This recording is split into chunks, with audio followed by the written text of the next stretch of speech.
God rest ye merry gentlemen, let nothing you dismay. Remember Christ our Savior was born on Christmas Day to save the world from Satan's power when we had gone astray. Oh, tidings of comfort and joy, comfort and joy. Oh, tidings of comfort and joy.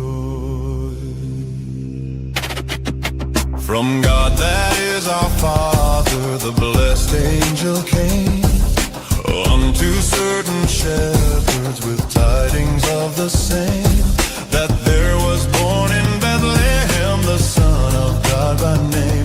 Oh, tidings of comfort and joy, comfort and joy. Oh, tidings of comfort and joy. In Bethlehem in Israel this blessed babe was born, and laid within a manger upon this blessed morn. That which his mother Mary did nothing take in scorn. Oh, tidings of comfort and joy, comfort and joy.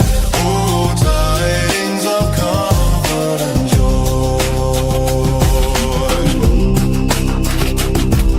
Wonderful the matchless grace of Jesus, deeper than the mighty rolling sea, higher than the mountain, sparkling like a fountain, all sufficient grace for even me, broader than the scope of my transgression, greater than all my sin and shame. Oh, magnify the precious name of Jesus, praise his name. From God our heavenly Father a blessed angel came, and unto certain shepherds brought tidings of the same, how that in Bethlehem was born the Son of God by name. Oh, tidings of comfort and joy, comfort and joy. Oh, tidings of comfort and joy. Fear not then, said the angel, let nothing you affright. This day is born a Savior of a pure virgin bright, to free all those who trust in him from Satan's power and might.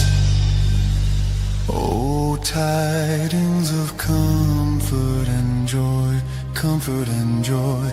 Oh, tidings of comfort and joy.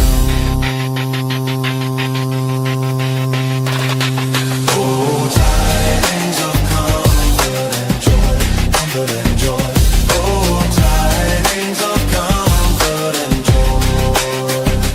Oh, tidings of comfort and joy, comfort and joy. Oh, tidings of comfort and joy. Oh, tidings of comfort and joy, comfort and joy. Oh, tidings of comfort and joy.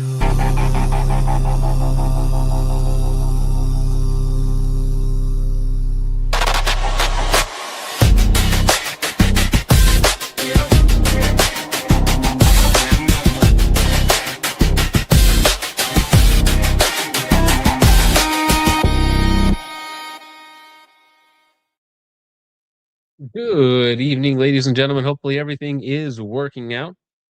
Just got back from a Christmas Eve service at the local church. Stopped by one that was doing a service tonight with the wife and kids. And now it is time to have a late night Christmas special, Christmas Eve special for the wonderful boys and girls out in the chat. Hope you all are doing very, very well. Merry Christmas. Merry Wigger Xmas. At the other in-laws tonight, we're very, very grandma core in this room. That's what I'm calling it. This is grandma core. Hope you're all doing extremely well. By Sugar Bee Apple. Yeah, the stream is just starting. Just starting. I had much more important matters to attend to.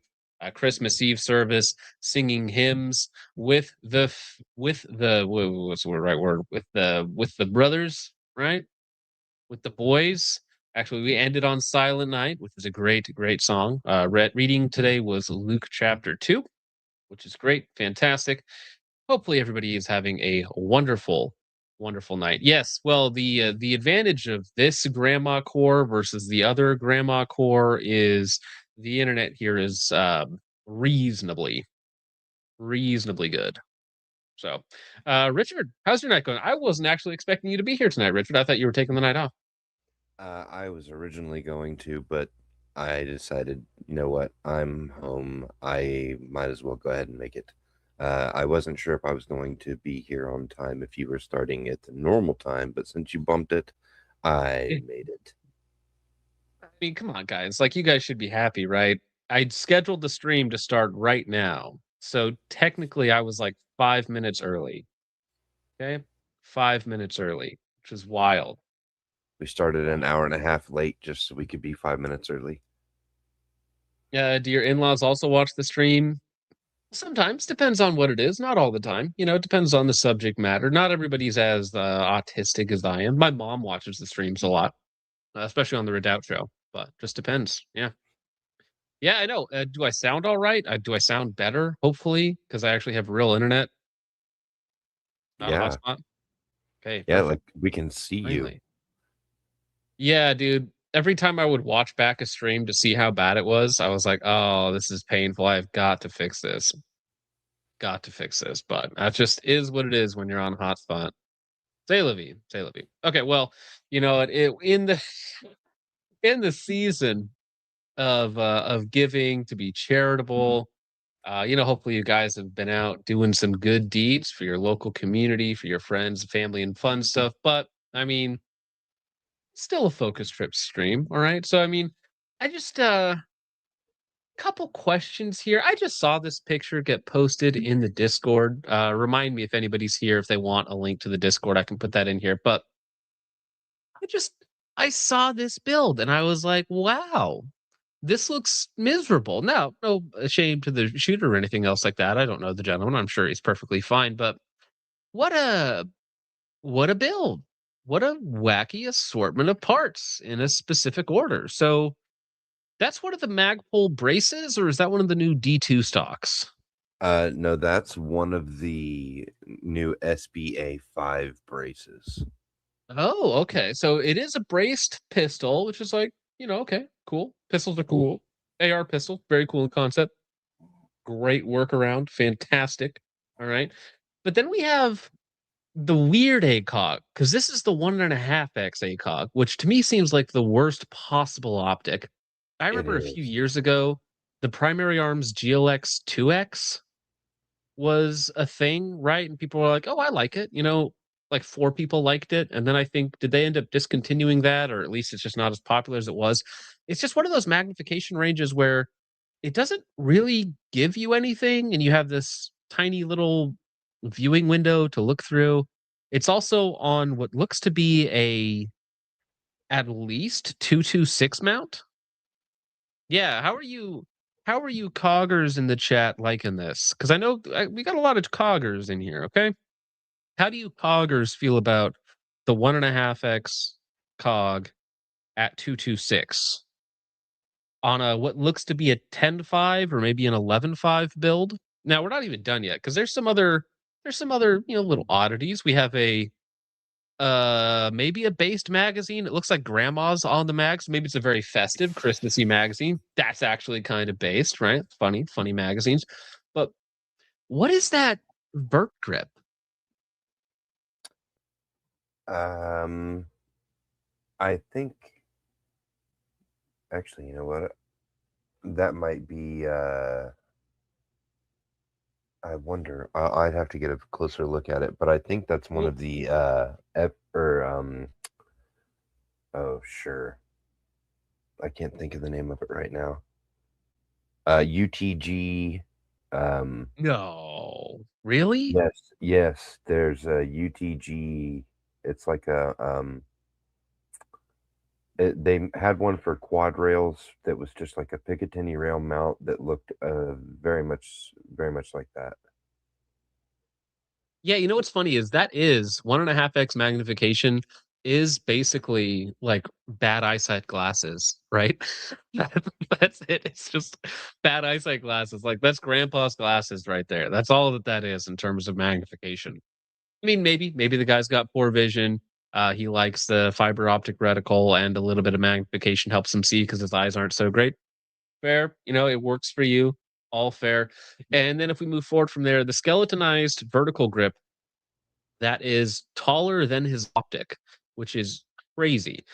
Like, I don't get the extra length. All right, I'm just saying it looks a little long, okay? But there's more room than your hand could even possibly take up. So what's the point, right? What are you doing with all that extra stuff on there? Okay, there's you can fit your hand on it. That's all you need, right? Why do you need all the extra stuff? I'm not sure. Then we got what looks to be it's either a gray market PEC 15 or an at PLC, which is a terrible. It looks cool, right? It looks iconic. It looks like, oh, it's Modern Warfare 2 or something. But the at PLC is a terrible laser unit for way too much money. Way too much money. And then a scout light on the side, it's fine. And then it looks like one of those old like Omega 36 cans or something like that. So just a little bit of a wacky setup. I don't know the shooter. I don't know the fine gentleman who runs this, but I just have a couple questions. Just curious to me. Looks like a Daniel defense on a Riz 3 rail. Just a little odd. A little odd. All right. Speaking of odd, this is actually tragic. Breaking news. Just saw this before the stream started and thought I should probably put this in. Breaking tonight, U.S. officials confirmed that Santa Claus was shot down and captured over northern Syria. Video released by his captors shows the crash and a hostage statement. A warning, the images are disturbing. The world will not have Christmas unless the United States.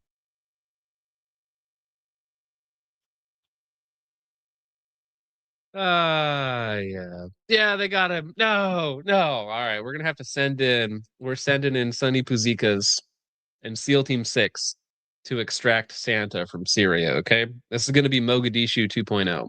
I just wonder if they have a brown version of "Ladies and Gentlemen, we got him." Ladies and gentlemen, we got him. Well, speaking of getting him, Merry Christmas to California. And by Merry Christmas, I mean, sorry, bro, you're a little SOL. But this just has to do with the new California laws that are taking effect, 1/1 or 12/31, however you want to slice and dice it a little bit. But Geissele Automatics is stopping all sales to California.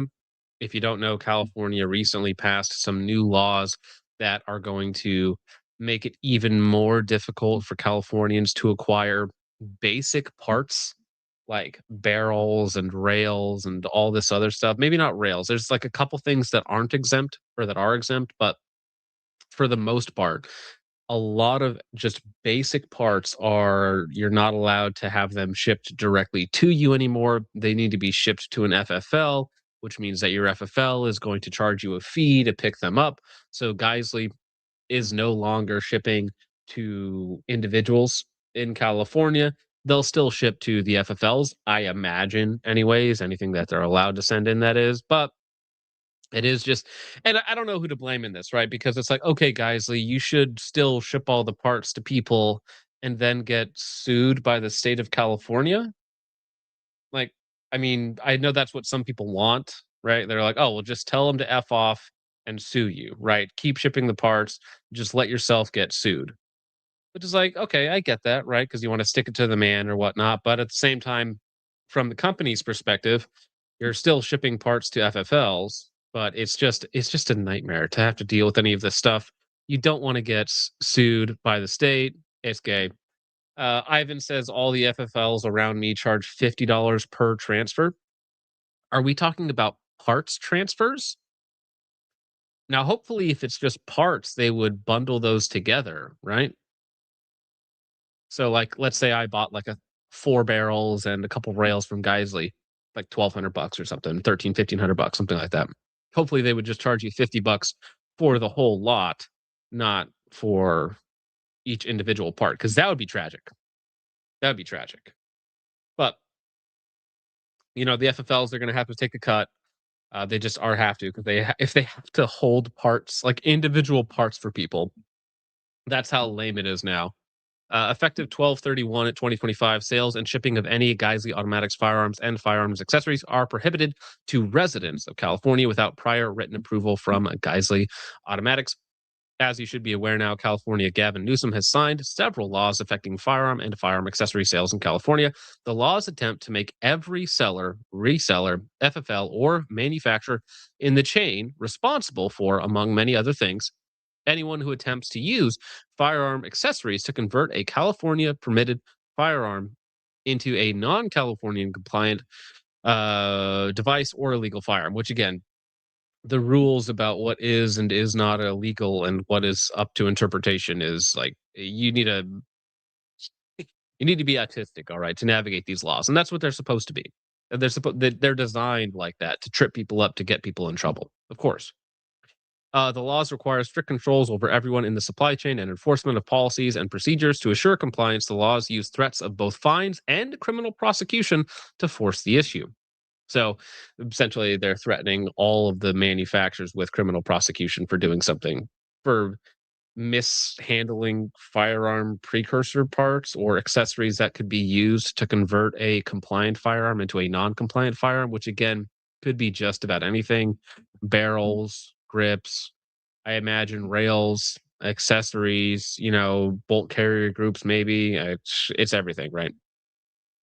The laws are not settled, and it is entirely possible that legal challenges may be launched. However, in the interim, the only safe course of conduct is to fill all pending orders for Geissele orders that can be delivered prior to December 31st, then cancel all orders for Geissele products which would arrive after December 31st.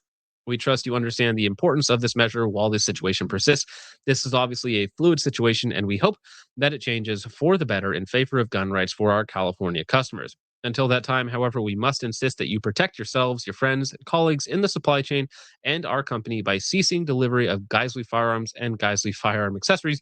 Now, the funny thing about this, and I'm curious about the way that it's worded here, is if a third-party reseller is selling Geissele parts or any of these prohibited parts in California, are they responsible by selling those parts to the third party who is then illegally shipping those parts into California? Can that go back up the food chain to Geissele to get Geissele in trouble? As if so, that's tragic. That's insane. Geissele firearms accessories to California effective December 31st until formally approved by Geissele Automatics. If you have existing policy procedure, blah blah blah, we will provide updates as the situation develops. Thank you for your attention to this matter. I love how everybody's using that now. For God and country. Well, at least that's a based sign off, Bill. Appreciate it, sir.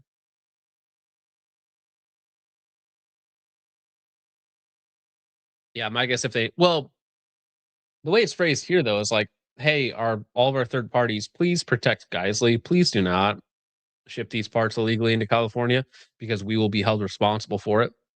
And again, I don't even know how you could possibly prove this.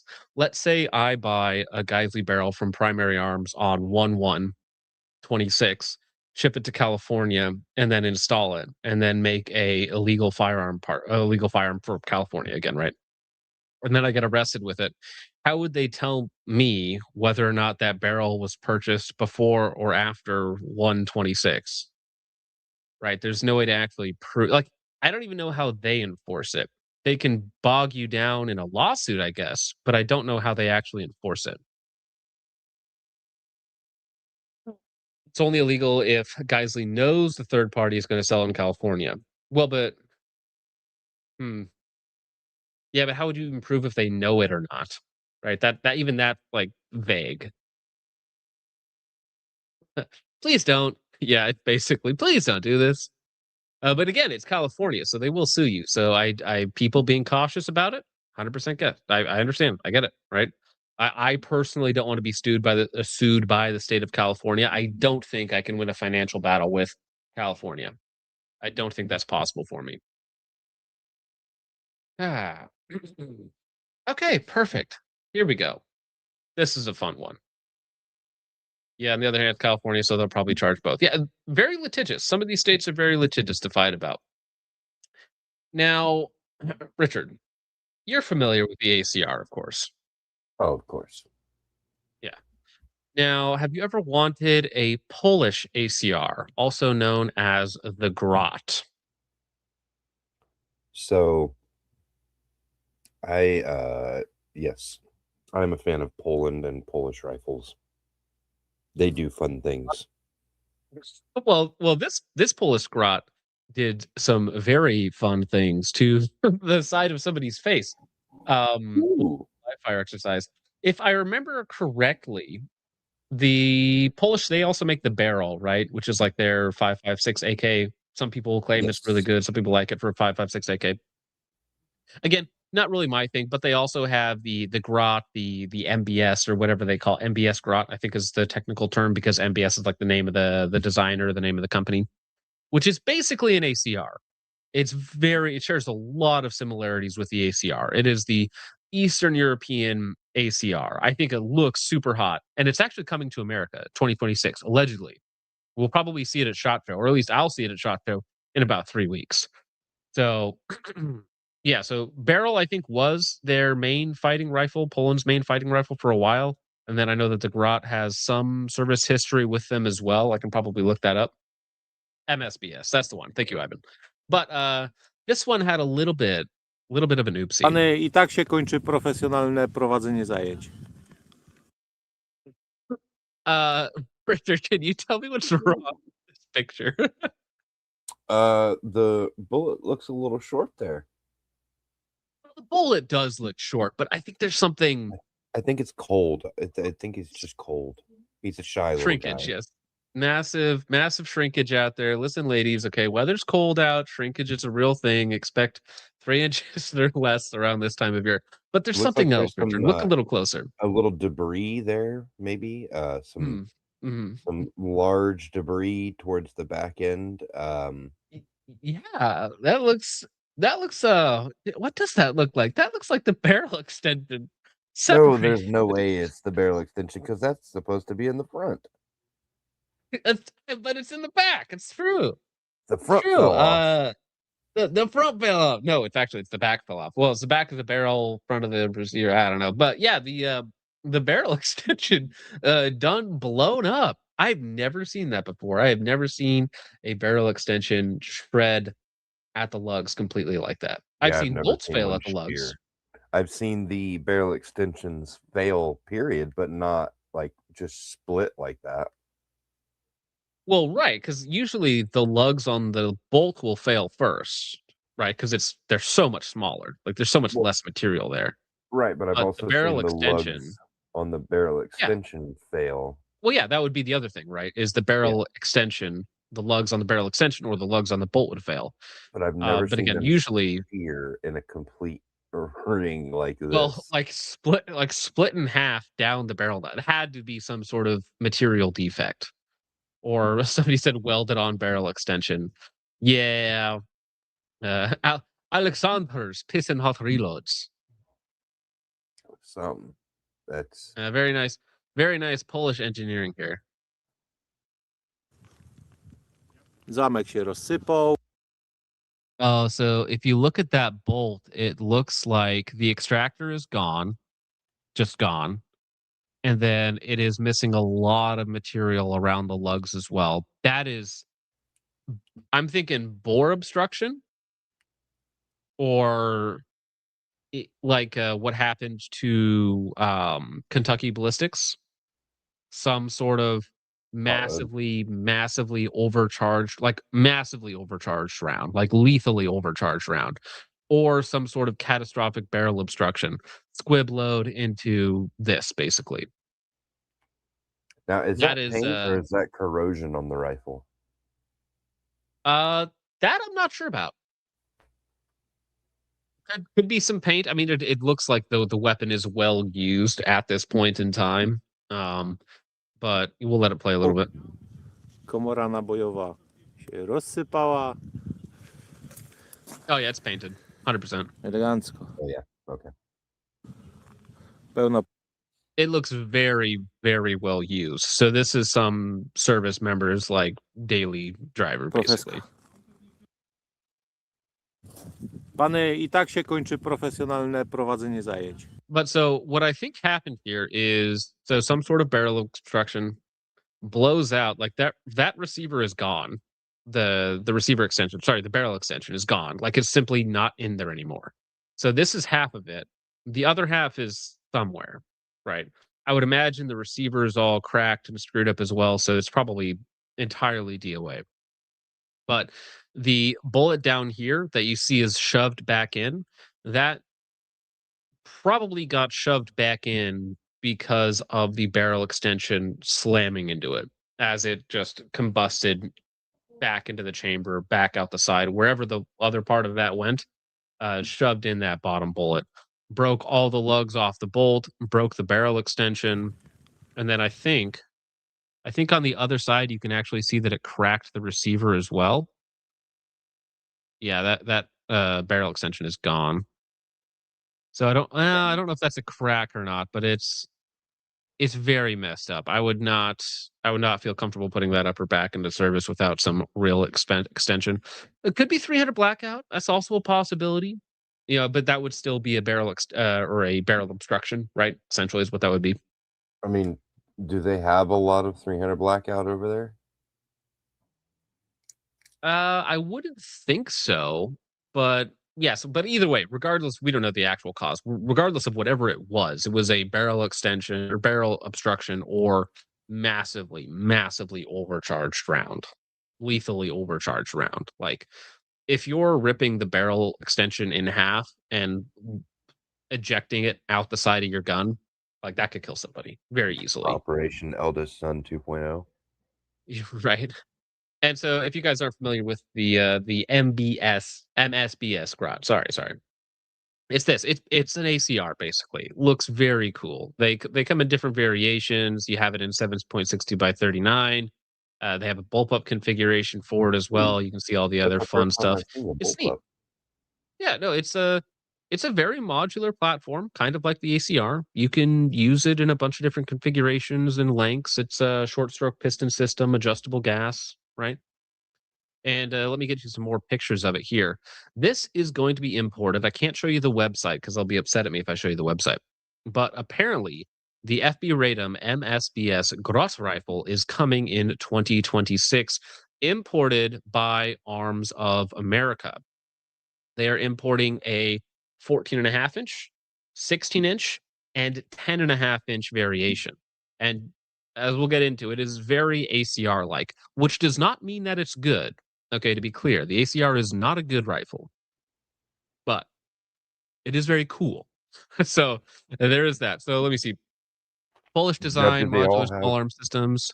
Good. Do they all have the fluted barrels? I'm not sure if the 10.5 inch does, but I think the 14.5 and the 16 inch do. So the actual version offered will include an original FB stock. So it'll come with the stock, not like what you see here in the pictures, and be fully 922R compliant. The weight, here's the downside, guys. Ready? The weight of the 14.5 or 16 inch variants are still 8 pounds naked.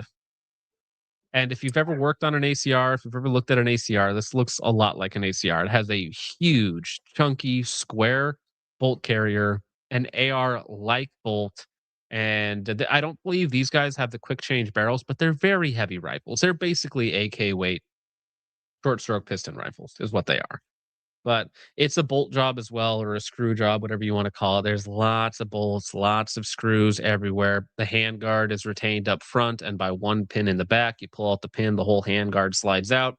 You have a monolithic upper receiver, so it should still, in theory, hold zero quite well. You have ambidextrous magazine release. You have ambidextrous bolt hold open and bolt release as well, which is really cool, like down into the magwell, just like an ACR, which is very cool, right? And again, the actual version that is going to be shipping in 2026, allegedly by Arms of America, is going to have the appropriate stock, which is cool. And the problem is that so they have the one main difference between there's lots of differences, but one of the obvious differences between the Grot and the ACR is that you have dual ejection ports. So it is truly completely ambidextrous, whereas the ACR was ambidextrous controls, but only one ejection port. On the Grots, you can actually switch the ejection port to either side, which is why in that blowout you see a huge hole in the centers because they're both open. Yeah, it looks like that could have been a little bit painful. Well, yeah, especially having that right next to your face. So the 10.5 though, I think the 10.5 looks real good. Like an SBR 10.5, this one here on the bottom, I find that really attractive. That's just me though. Now, price tag, we don't know yet. Price tag to be determined. Probably like multiple thousands of dollars. I would be shocked if it was less than 2K. Shocked if it was less than 2K. If I had to guess, we're looking at, oh shoot, what would I even say? 3, roughly, 26, 27. Including the import tariffs and stuff. Yeah, because I think realistically, Arms of America is probably only picking them up for 12 or $1,500, right? Because that's what they're like actually worth. But after their fees, after importing and all the other stuff, probably looking at 26, 27. Above 3,000, I would be like, yeah, that sounds right. So while in my head, I'm like, oh yeah, I'd love to pick one up. In reality, probably not. Probably not. It's a good looking rifle. I think it looks nice. It's very ACR like. It's very Modern Warfare 2 vibes. It's way too heavy. I'm not saying it's a good rifle, guys. All right. I'm saying it looks cool. It does the vibe things that I like. Would I shoot one? Absolutely. Would I actually spend my hard earned money on one? Probably not. Right? Probably not.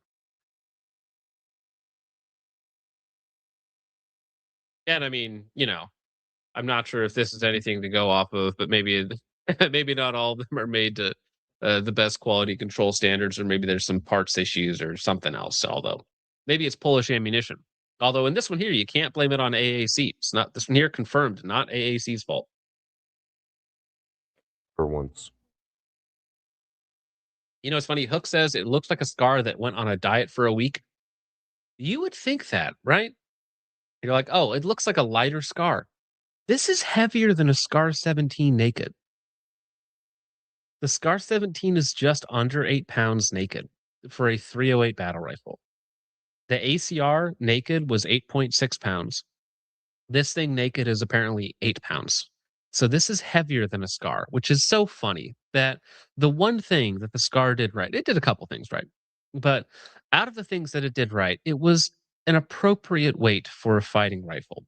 And that's something that no other, as far as I'm aware, no other modern short stroke piston rifle has managed to accomplish. Even the Bren 2, 7.5, 7.8 pounds, somewhere in that range for a naked one. Lamb Chop says me naked 220. Hey, well, when you put it in perspective of that, 8 pounds isn't all that much in the in the grand scheme of things. Naked. Yep. It looks good though, right? It looks good, right? I'd be happy to try one out. Maybe I can convince them to send me one, and I promise I will be nice. Promise, pinky promise, digital pinky promise. Well, you know what's probably not going to be nice though. Well, actually, maybe it will be nice. You never know. We have Palmetto State Armory, free the suppressors, introducing the all-new Saber 5.56 suppressor. Full video drops on Friday. Ladies and gentlemen, we have yet again another new, quote unquote, 3D printed titanium Inconel flow through can. You can see right here almost certainly it's going to be another low back pressure, reduced back pressure can, a little bit of a flash hiding design at the end, which is good. It's dimpled because people think that that looks good or because it increases surface area. So it's going to cool faster or something like that. But yeah, so I think people are going to be surprised when they hear the price tag. No, I'm not going to play your music. Sorry, Palmetto State Armory. But these cans you would think would be cheap once you get past the startup costs, because of course the machinery is very, very expensive to actually 3D print this stuff. The design phase is very expensive, but the products themselves are not. Once you get it going, you can do them relatively inexpensively.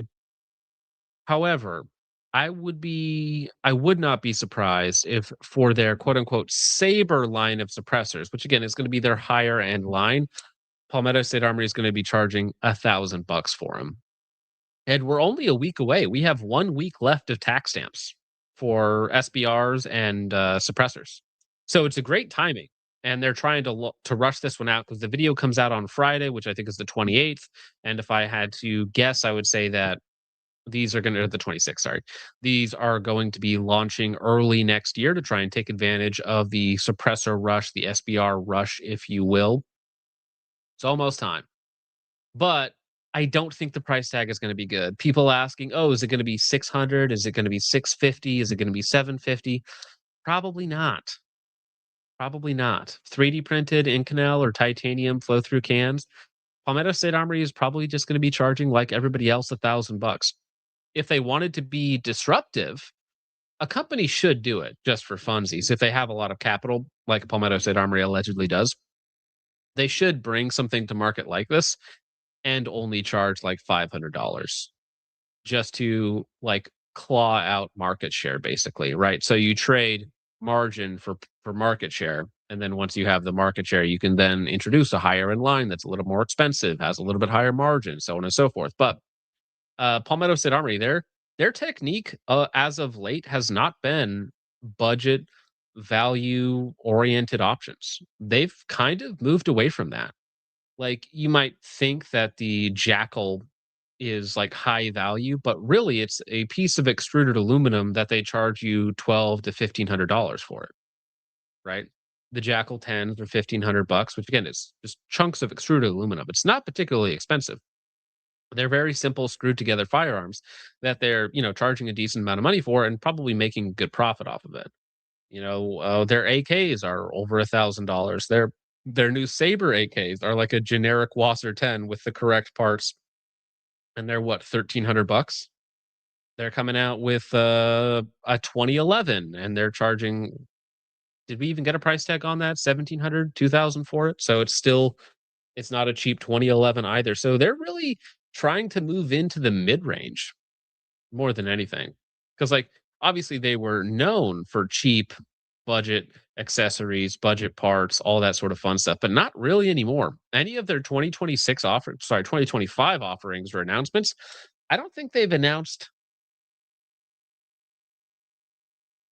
a single product under $1,000. I mean, maybe some of their like generic M4 clones, right, or something like that, because they announced 1,000 of those. So those don't really count. They're like, oh, look at our M16A2, look at our M16A4, look at our, M4A1. It's like, look at all this. It's just really, really generic rifles that we've seen 1,000 times, right? And they're charging, $800, $900,000,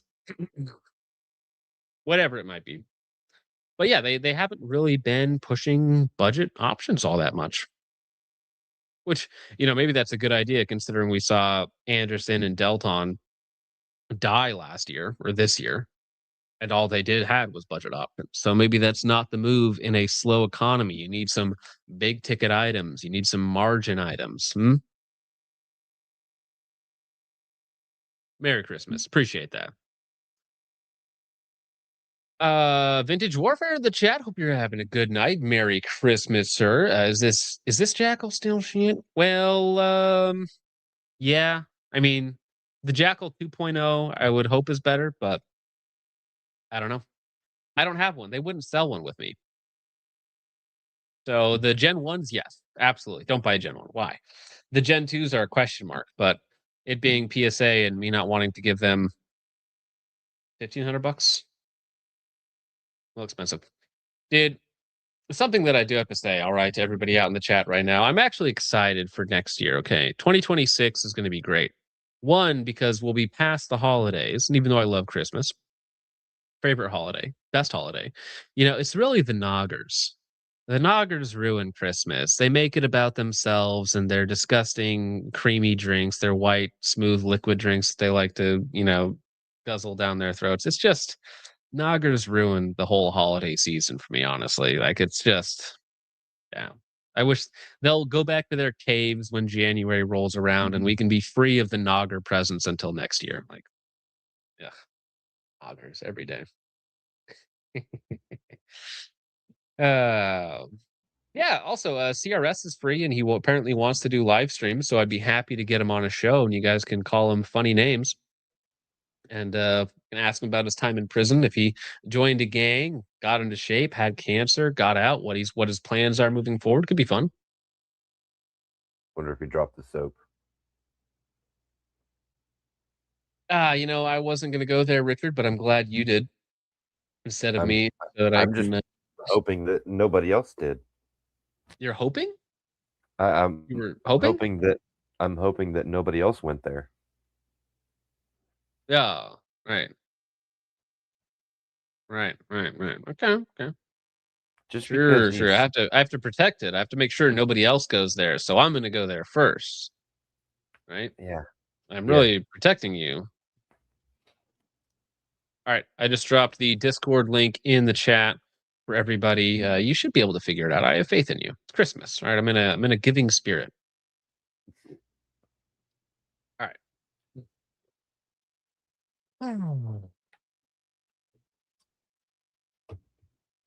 Uncle OG wants to come on the stream for New Year's. Yeah, I need to actually message people, but Monday, the 29th, 6 p.m., we're going to have a big old get together panel stream, best and worst of 2025. Last year, I actually filmed the best and worst of 2025 from this room. And so we'll make it a Christmas tradition. Okay. Best and worst of 2020, of whatever year it happens to be, streamed from Grandma Core guest bedroom. That's right. I appreciate the Shiba Inu on your pillow over there. That's lovely. Oh, dude. So growing up, my wife, she was a kid, their family, they had these Shibus, right? And they loved great dogs. So they're very into that sort of thing. They have the memorabilia of their favorite dogs from growing up. So I just wonder how they felt about all of the Doge merch. I honestly, I don't know. My wife's family's politics are a wide variety, let's say, a wide variety of them. Some based, some not so based, but All right. Quick update on this because I personally think it's funny. Sons of Liberty Gunworks getting dragged, getting memed on, of course. Ben's getting into it. He dropped a video today. Sons of Liberty getting dragged for a podcast. Actually, sorry, Sons of Liberals Gunworks. Is that the one? Sons of Liberals Gunwork getting mad. Now, people are mad at them, of course, because even Protroband dropped his video. Sons of Liberty is run by morons, which not exactly wrong. A few silly things being said here and there. So Sons of Liberty Gunworks, essentially, Mike is an interesting fellow. I've asked Mike to come on the show before any of this. When they originally announced their Mark I rifles, I reached out to their social media team and asked if Mike wanted to come on the show. Never got a response. This was like 6 months ago, 4 months ago, 5 months ago. Never got a response back, so I don't think that's going to happen anymore. Shocking. But I did ask if you wanted to come on and have a chat. That could be fun. But essentially what they did was, they talked about, oh yeah, trans rights or whatnot, which is like, all right, gay and cringe, whatever, boomer. And then they also went on to say that they did sell guns to, what was it, Moms for Gun Safety or Everytown for Gun Safety? Which one was it? Single moms in your area. I think that was the one. Single single moms with restraining orders against their sons or something like that, but that's a different story. Single moms losing their trash cans to their deranged son-in-law. Again, totally different story. Funny. You should look it up. It is quite funny. But yes, anyways, they were selling guns to like anti-gun groups, which is like, you know, it's kind of cringe. Why would you do that? You know, it's like you're arming people who are actively fighting to take away your rights. So it just seems counterproductive. Moms demand action. Yeah, which sounds like I was gonna make a dirty joke there, all right? But maybe some moms aren't getting enough action and they're just they are no longer asking. Okay. They are no longer asking. Like your local cougar at a bar, they are no longer asking, and the moms demand action. Okay. Forceful Yeah. mommies in your area. Forceful mommies in your area. Wow. Wow. Okay. Well, you're gonna get the chat going with that. Would. Right now. They're gonna make you Sounds put the like a voice MILF on. support line. Moms demand focus. Hopefully only one. All right. Husband's not doing their job. Yeah. Send James Reeves. Send in the Reeves. True. Yeah, it just seems strange. Dude, have you guys seen Trench's new thing that he's doing in the openings of his videos? He's doing the drill instructor voice for like the first 30 seconds. It's actually like quite endearing. Sons of Liberty Gunworks, you and your exiled heritage. I can't hear that. Richard, can you hear that? Yeah. Yeah, we got it. Why can't I hear it? What? Headphones? Yeah, I found headphones. What? Like, dude, I'm gonna. Sons of Liberty Gunworks. Are you kidding me? What is going on here, homie? Also, the thumbnail is golden of this. Combat Llama Almighty Herd member. Yeah, what is going on? Why can't so you guys can hear it? I can't hear it. Okay, I'm just gonna let it play for 15 seconds. I can't hear it, but you guys can. Sons of Liberty Gunworks, you and your exiled heretic mob have been defeated on the great internet field of battle, and you are cooked. I invite all. That's Combat probably Llama. enough. I can't hear it, but you guys get the gist. Trench's new intros are going a little hard. Now, I do want to be fair, okay?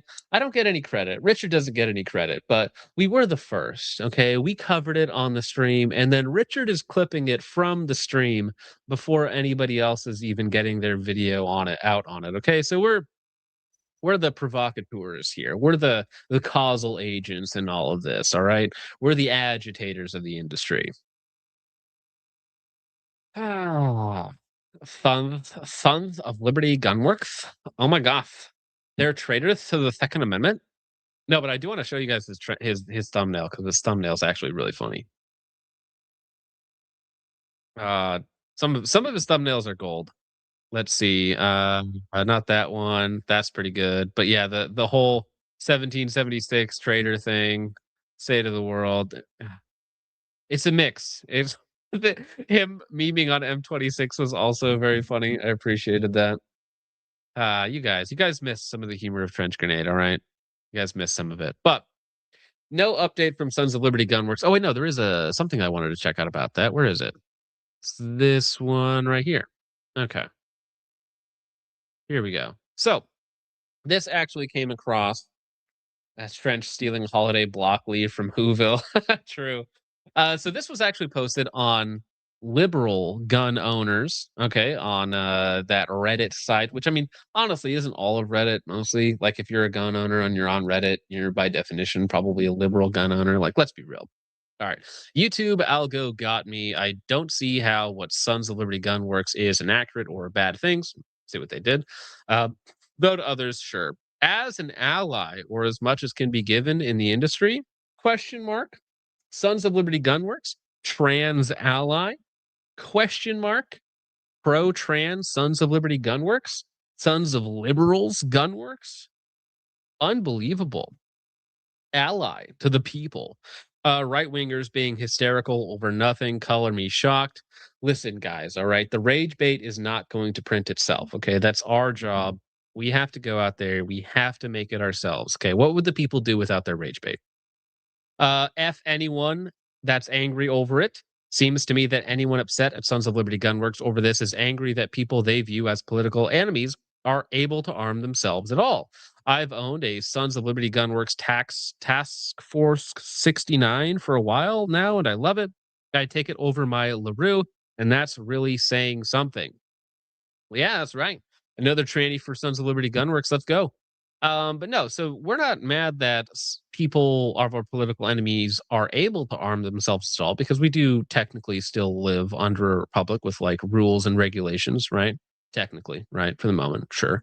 But we don't really appreciate them going out of their way to arm people that will murder you for speech or shoot up your local schools or whatever else that it might be, right? You don't, well, you might have a right, according to the Constitution, we still don't have a right to like our firearms. You still don't have a right to my services, right? So Sons of Liberty Gunworks doesn't have to actively advertise for those people, but they choose to do so. And just like that, they forgot what the Second Amendment was all about. I wonder what the founding fathers, the people who actually wrote the Second Amendment, would think about people like you, Shirley Spirits. Interesting. Ben Steger is a racist, woman-beating piece of Sons of Liberty Gun. They didn't call him a liar. They'll say everything else, but they won't call you a liar. Sons of Liberty Gunworks have trafficked heavily in thinly veiled Nazi iconography off and on over the years, and are at least partially owned by Mike Michalski, a racist, transphobic, homophobic EOS. There are few allies in this industry, and you will drive yourself insane ever trying to find any. Listen, you sold guns to Moms Demand Action. You say you support anyone, no matter what gender they identify as, right? So that's tranny queer weirdos, right? Right, tranny queer weirdos. Okay, I think that's the term. And then this is what these people still think about you. Sons of Liberty Gunworks has trafficked in thinly veiled Nazi iconography. So these retards, like, literally believe anything they don't like is Nazi iconography. Like, if I put up a 13 stars flag, they're like, oh, that's the heckin' Nazis. That's the bad guys from World War II. You can't put that up. I do not like that. And then racist. Has Mike ever said something racist? If so, base, but I don't think it's true. Transphobic. Apparently not enough, because he doesn't care what gender you are, what gender you believe you are when you go to buy a rifle from him. He just wants your money. Homophobic. Again, I don't see any evidence of it, but if true, based. If not, cringe, right? And as far as allies, unfortunately, it seems like too many people are too willing to bend the knee to weirdos. They're not allies. Here's a post on their Insta from last year where they celebrate a murderer who killed a anti-racist protester in 2020 being pardoned by Governor Abbott. Oh my gosh. Texas Gov Greg Abbott pardons Daniel Perry, armor sergeant convicted of murdering protester in 2020. Found guilty at a Black Lives Matter protest with racial injustice and police brutality in Austin, sentenced 25 years in prison. I'd have to look into this one more, but I'm just going to go ahead and side with Sons of Liberty Gunworks on this one. Maybe that protester, he didn't do nothing, but maybe he was, threatening a police officer, attacking a police officer, and then somebody, said, sit down, son. Let's see. Yeah. Again, if you look into the history of Mike, he's done some weird things. Okay, so people named Mike. Okay, whether it's beating wives, having multiple wives, beating moms. Okay, people named Mike do weird things in the gun industry. Okay, like if you see somebody in the gun industry and they're named Mike, be forewarned. Okay, weird stuff. Weird stuff. All right. Okay,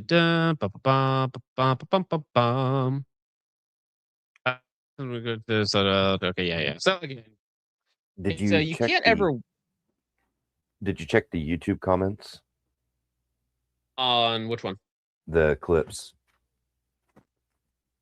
It was great. No, I didn't. Russell. Oh, Russell. Senator, Yeah. he was not happy. Do I have to BTFO Russell? All right, let me see if Well, I can find him. All right. Palmetto State Armory remains the major brand of choice of all leftists you hate because it's the cheapest. Well, yeah, but I think that's just because it's the cheapest, it's going to serve the most people because most people are cheap. Like, just be real. correct. You can maybe you can learn spelling, Russell. Maybe that would help. You can see evidence of this. Speaking in Ebonics now, you can see evidence of this in the various subreddits. That explains it. Yet I don't see y'all calling for them to do something about it. Well, again, Palmetto State Armory doesn't go out and say, "We love the Troons. Please give more Troon shooters guns. We would like it if Troons would buy all of our guns. Please, please, please." You just want companies to virtue signal in your direction to appear outwardly distasteful to your opposition. So this is the thing. As a company, if you are outspoken in your morals, like somebody like Lucas Botkin, okay? Lucas Botkin is not going to appeal to a trans person. Not going to happen. Just doesn't, right? And so just being outspoken in good traditional Christian morals is going to set most of these people off. So all we ask is that you speak up for what you actually believe in. Don't just be a, what's the right word? Porpo slug trying to maximize GDP, because that's really not that useful to everybody. What you view as woke virtue signaling in this video is actually disrespectful language to leftists. It doesn't actually endear them to leftists at all. We agree. We agree that leftists will never be happy with you. It's never enough. You can't just accept them. You can't That's using just say, well, it's all crocodiles. right if you can't just, it's not enough to just say, oh, well, we'll tolerate you. These people have to be like, they have to be like catered to. Okay. And we're just saying, don't do any of that. It's a waste of time. These people do not care about you. They hate you. They call you a Nazi, which means that they want to kill you. They call you a fascist so that they can kill you, so that some crazy person can end your life, right? Because you hold the wrong opinion or you posted Nazi iconography. What, like a flag, like a skull and crossbones? Is that too edgy for you, Mr. Reddit man? Is a skull and crossbones Nazi iconography? Retard. The leftists will still buy from companies selling Trump guns and supporting Turning Point USA because no ethical consumption under capitalism excuses any personal responsibility they might feel for buying from anyone with opinions they disagree with. Again, Marxist nonsense. It's fine when I do it, basically. They order whatever fits their budget online, and the companies never know who is actually buying their stuff. Thinking you can control who is buying from you through web stores is absolutely absurd. Again, you just said that. He says this here, thinking you can control. You can't control, obviously, but you can deter, because in your own language, you're saying that this woke virtue signaling, doesn't endear you to leftists. It makes leftists upset.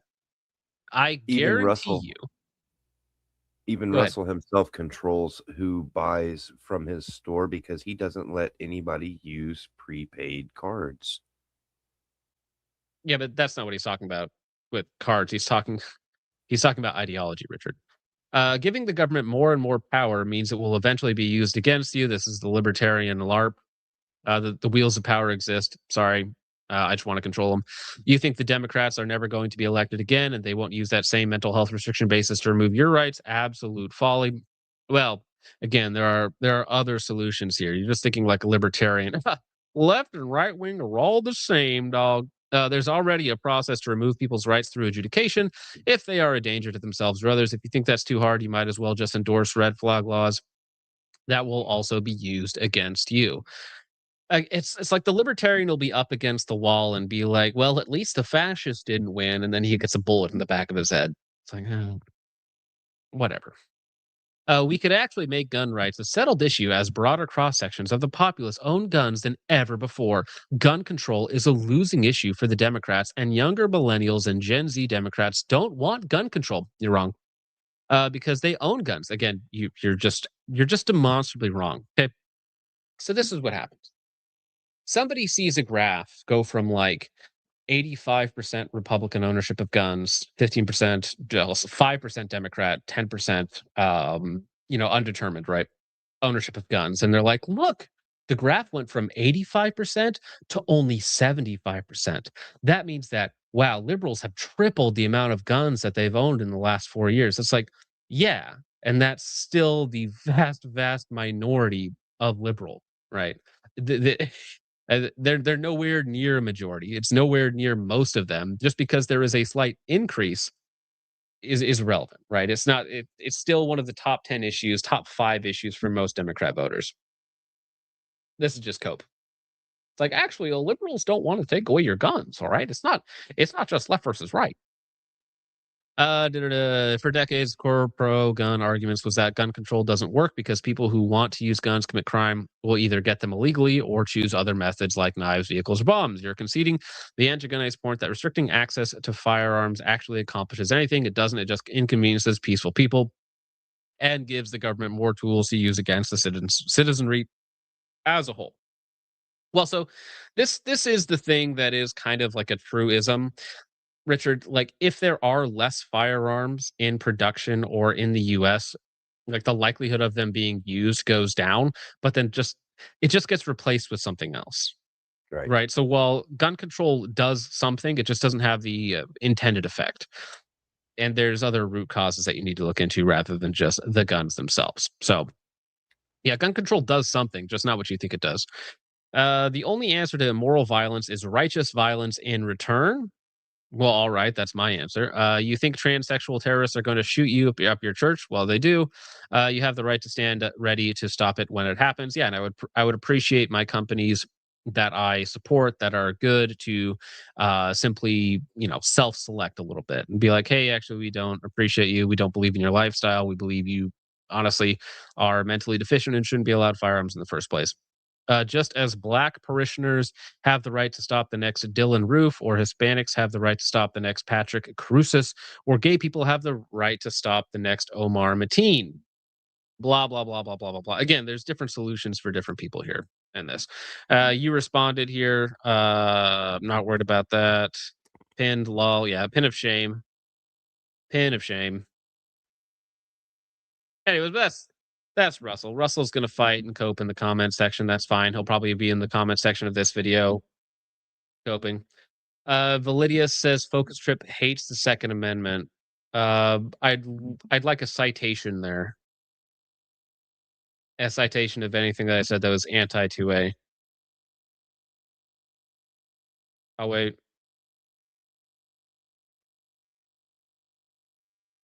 Focus Trip hates the Second Amendment. Just any citation. I'm still waiting. Russell Fagan, Sinastral rifleman, Carl's former butt buddy before Carl went too far to the left and left Sinastral behind. Yeah, he's the owner of KE Arms, the What Was Stoner Dude project.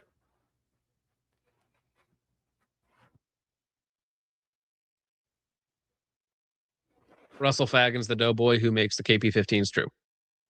It's probably rage bait. It's probably the rage bait. Source, I made it the F up.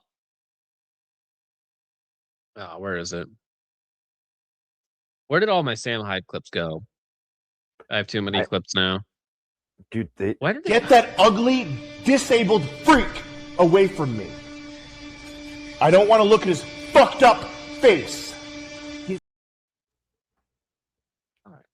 So does StreamYard just randomly reorganize them because they're always in different spots?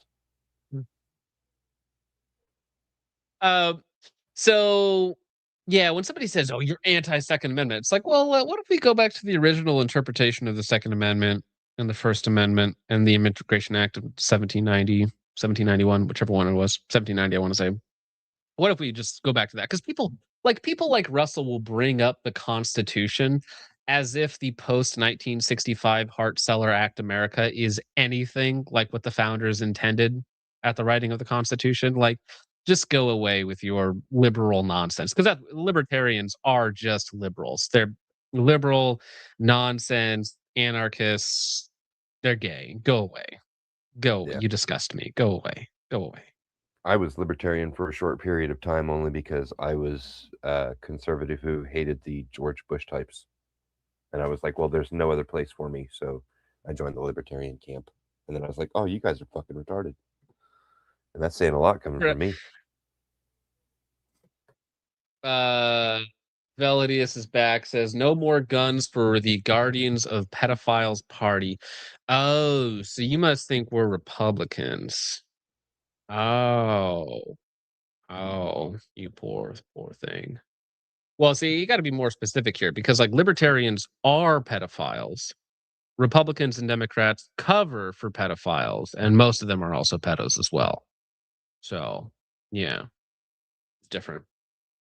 It's special. Well, okay. So before we get to Law Demon Co, is that how you say his name? And Tim Hoffman and the Orca. Let's get some of your guys' support, and then we're gonna once again.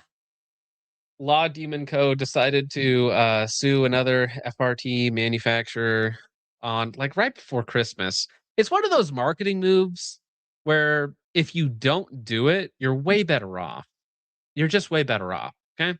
Or like tactically speaking, if you do it after Christmas, New Year, January, slow news cycle, right? Maybe that's a little better. I don't know, but don't do that.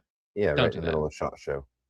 Walk around handing out Yeah. cease and desist again at SHOT Show. That'll go great. That could be fun. That could be a fun time. I'll be there, right? I'll cover it live, all right? Cover it live. Do it live. Yeah. Anyways, so this is also interesting because I think that speaking of libertarians, I think that Hoffman has a very libertarian approach to everything, which will be a interesting dichotomy between the two of them. We have the ATF lapdog. I know it's rough, Lawrence, but I think it's that's kind of how he what you're likes acting it. like right now. That's kind of what you're acting like right now. Okay. And then Hoffman. Listen, here's the secret, guys. Okay. They're all Jews. They're all Jews. Okay. They're all Jews. Right. Well, let me get you in on a little secret here, fellows. All right. Anyways, All of them? All of them. almost without fail. Warren Zevon fan for 420 base says early, it's a Christmas miracle. Yes, Merry Christmas to everyone in the chat, and Merry Christmas to you, Warren. Appreciate it, sir. Lightspore for Turf says John is early, like a Semite is white. Yeah, usually not. Tom Dogs for 2 says Nog bourbon, cigar, and an uninterrupted zombie movie. There you go. It's a nice, I don't know if that's Christmassy other than the Nog bourbon, but all right, fair enough. What zombie movie? Thank you, Tom Dogs. Zany Co for 5 says, Merry Christmas to you all. What side of that bed is Richard's? Richard's in the kennel, all right? He already told you he was a libertarian, so a furry is only one step further, okay? Well, as a libertarian, you're one step removed from like pedo, furry, trans, all of the other things. It's like the nexus for all of those things. No, I In fact, said if you're a libertarian, I assume you're one of those things. No, I know. If you're a libertarian, I assume you are one of those things. My arc went to authoritarian. Oh, really? Amright Boy for 2 says, what F? Why are you on time? What are you on time? Why are you on time? Well, I didn't know how long the Christmas Eve service was going to go. So it only went about 45 minutes. Had a nice drive home with the family, got everybody set up to go, and then just clicked the live button. So it actually worked out great. Chud for 5 says, should I use my race mix pass? Richard would be proud. Fatty Latina is getting too tempting. Also, Richard, gassy. Well, I mean, what do you mean by Latina? Okay, because some people say, oh, well, she's Latina because she's Mexican, and they just mean she's Spanish. And Spanish counts, okay? Spanish is North Mediterranean, okay? So if she's Spanish, it's counts, okay? It's on the edge, but it counts. Thank you, Chud.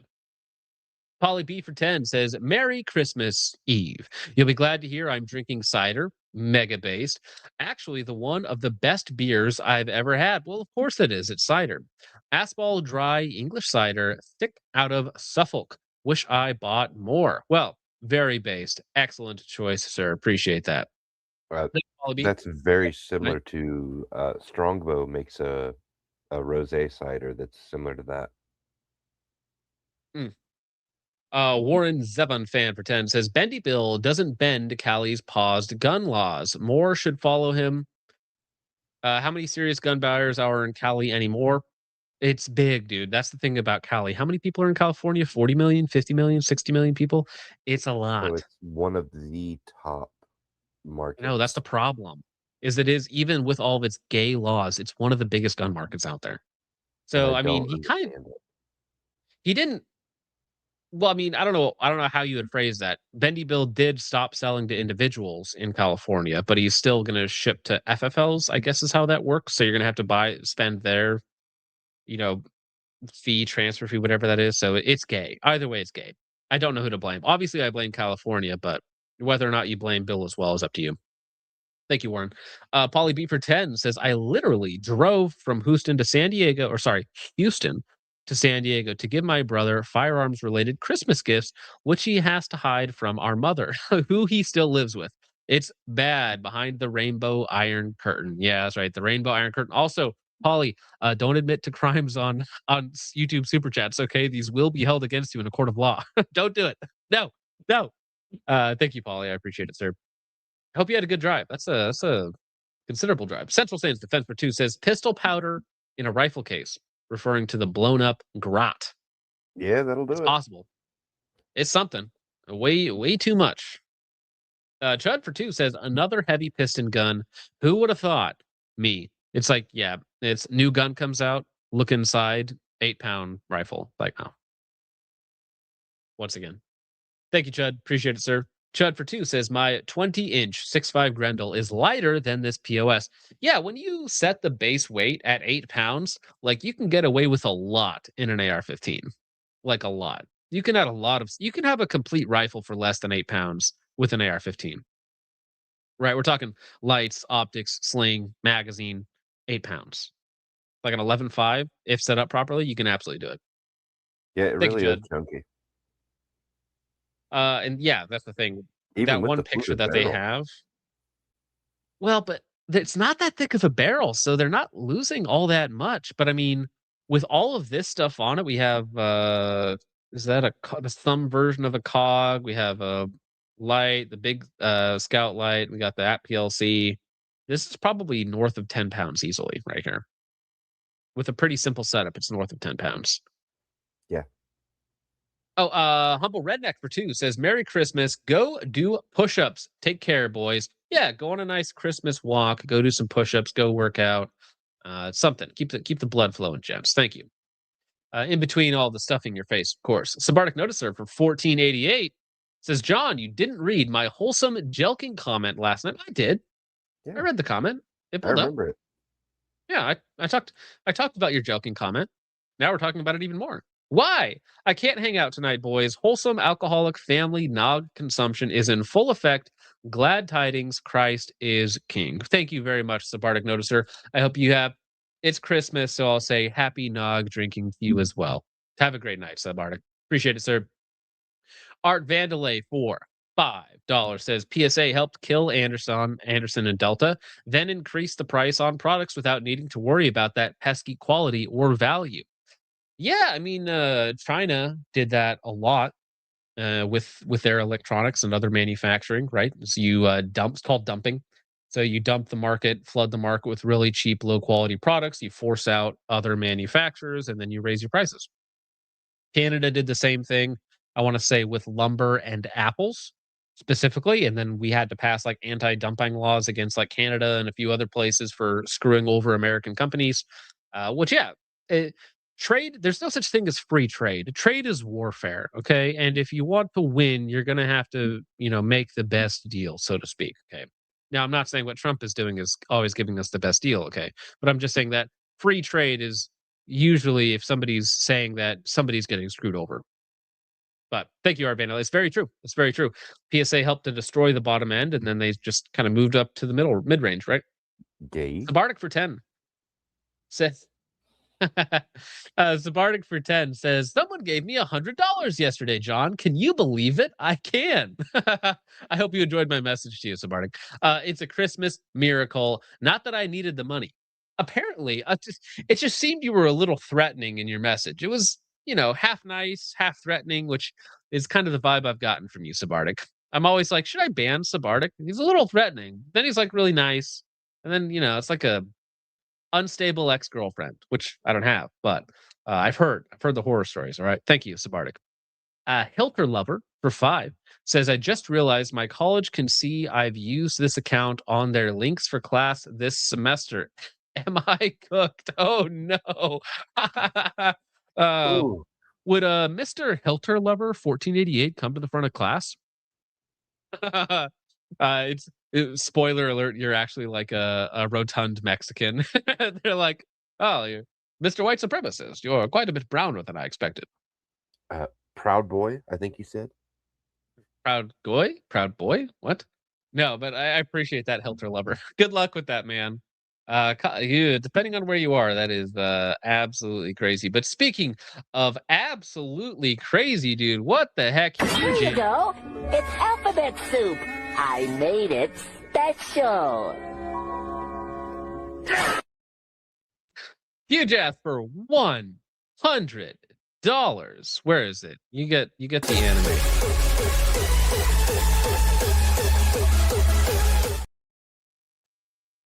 Was the night before Christmas, and all through the house, not a creature was stirring except for my hog. God bless, brother. Merry Christmas, and don't forget to leave a 92FS cigarette and shoes in your air vents tonight for Officer McLean. Very true. I don't need to ask the chat because it's just a truism. Die Hard is a Christmas movie. Huge ass. That is insanely generous. Merry Christmas to you, and God bless. Thank you very, very much for that, good sir. Appreciate it, sir. Die Hilter Hard Lover. is a Christmas series, sir. That's true, because the second one is also in Christmas, right? Yep. Hilter Lover for 5 says, what if they're selling to trans in hopes that they Minecraft themselves using their products? Elite plays, if so, N. No, I really don't think so. What's funny is they're arming both sides, right? So Sons of Liberty Gunworks, obviously very heavily markets to law enforcement. So they sell to the tranny shooter. Tranny shooter shoots up someplace. Cops go in, use their Sons of Liberty Gunworks to eliminate the other tranny shooter, right? So I think they're just selling to both sides, right? It's like Israel. Thank you, Hilder. Bomani Igloo for True says, oh, by gosh, by golly, me mom died in the holly. Oh, did you see that what's Hard Archives come out with a song for that? Me mum. I think I have heard that. But I don't think we can play it on stream. No. Lightsport for 2 says, cater them by Minecrafting them. Well, that is one thing you could do. Or you could just say, we really don't appreciate or agree with your lifestyle when we find you disgusting. Return to Christ. Thank you, Lightsport. Lightsport for another 2 says, Russell, I will Minecraft you. And then he sends a series of grape emojis. Who don't like their grape drank? Polly B for 2 says, Focus hates Second Amendment. Not an argument. That's not an argument. Stefan Molyneux. Yes, I used to watch Stefan Molyneux all the time back in the day. It's back on YouTube now, too. Who he is? He's back on YouTube. He's back up. He's one of the ones that got reinstated. What was just reinstated content or actually uploading new content? He uploaded, well, he's been on unauthorized.net, I think, for a while. So he's been uploading there. I think he's one of their content creators, which is Vox Day's platform. But I think I'm pretty sure I saw him like re-upload to YouTube and like had a big video, and he's been doing some other stuff. I haven't followed to see if he's continued to upload, but I know he at least uploaded once to YouTube recently. Interesting. Redfin Pike for 2 says, Merry Christmas, soive to the Remfan worshippers. Yeah. Best of luck. Tread McGill for 2 says, show the meme I sent you on IG, but don't dox me, please. Well, because you asked nicely, I guess I have to dox you. Sorry, Chud. I don't make the rules. I do. By Edgelord Chad. No. Yeah, the one. Me mum died with the ray gun. No, I've seen this one.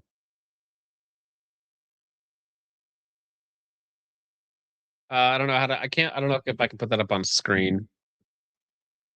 But that would dox you if I put it up, sir. Chud.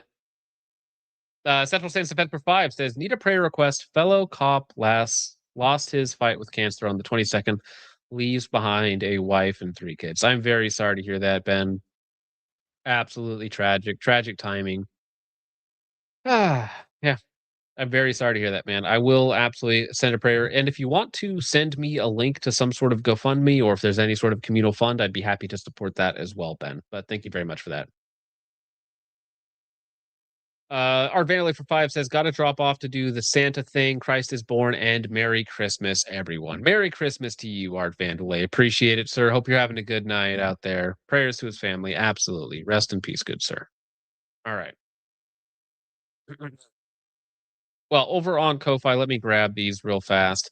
Over on Ko-Fi, Sabardic Psycho says, what a bunch of fagos. Who arms their enemies? The same people who say, I don't agree with what you say, but I'll die for your right to say it. Why? They would not do the same for you. It's a waste. Very true, Sabardic. Yeah, it's the same people who would open the gates at an inopportune time. You know, it's just, you don't need to arm your enemies. You have no obligation to arm your enemies. Geonotion says you don't really see tranny weirdos rocking Geisele's, 416s, LMTs, Knights, or Triarch systems. I wonder why. Maybe it has something to do with money. It's very true. You know, not a lot of these people running around with Mark 1s either. Like a self-selection thing. Lightspore says Ben beats women and is racist? Based. Also, even if Ben actually did, do you blame him listening to her? Well, so that's the thing. To be clear, let me be clear. There's never been an allegation of Ben actually beating someone. We know objectively that he yelled at someone, but that's not like the same thing. Like, listen, I got 3 kids. Okay, I've raised my voice before. All right, I don't want to scare any of you, but I've raised my voice before, and that's not quite the same thing as beating someone. Merry Christmas, Podnamico 147 says, how much better than YouTube is Ko-Fi in terms of percent taken? So I think Ko-Fi only takes like 5%, and then I opt in for an additional 5% to use their whole feature set. So YouTube takes 30 to 50%. If you use an Apple phone or an Apple computer to donate on YouTube, it's 52% because YouTube takes 30% and then Apple Pay takes another 30%.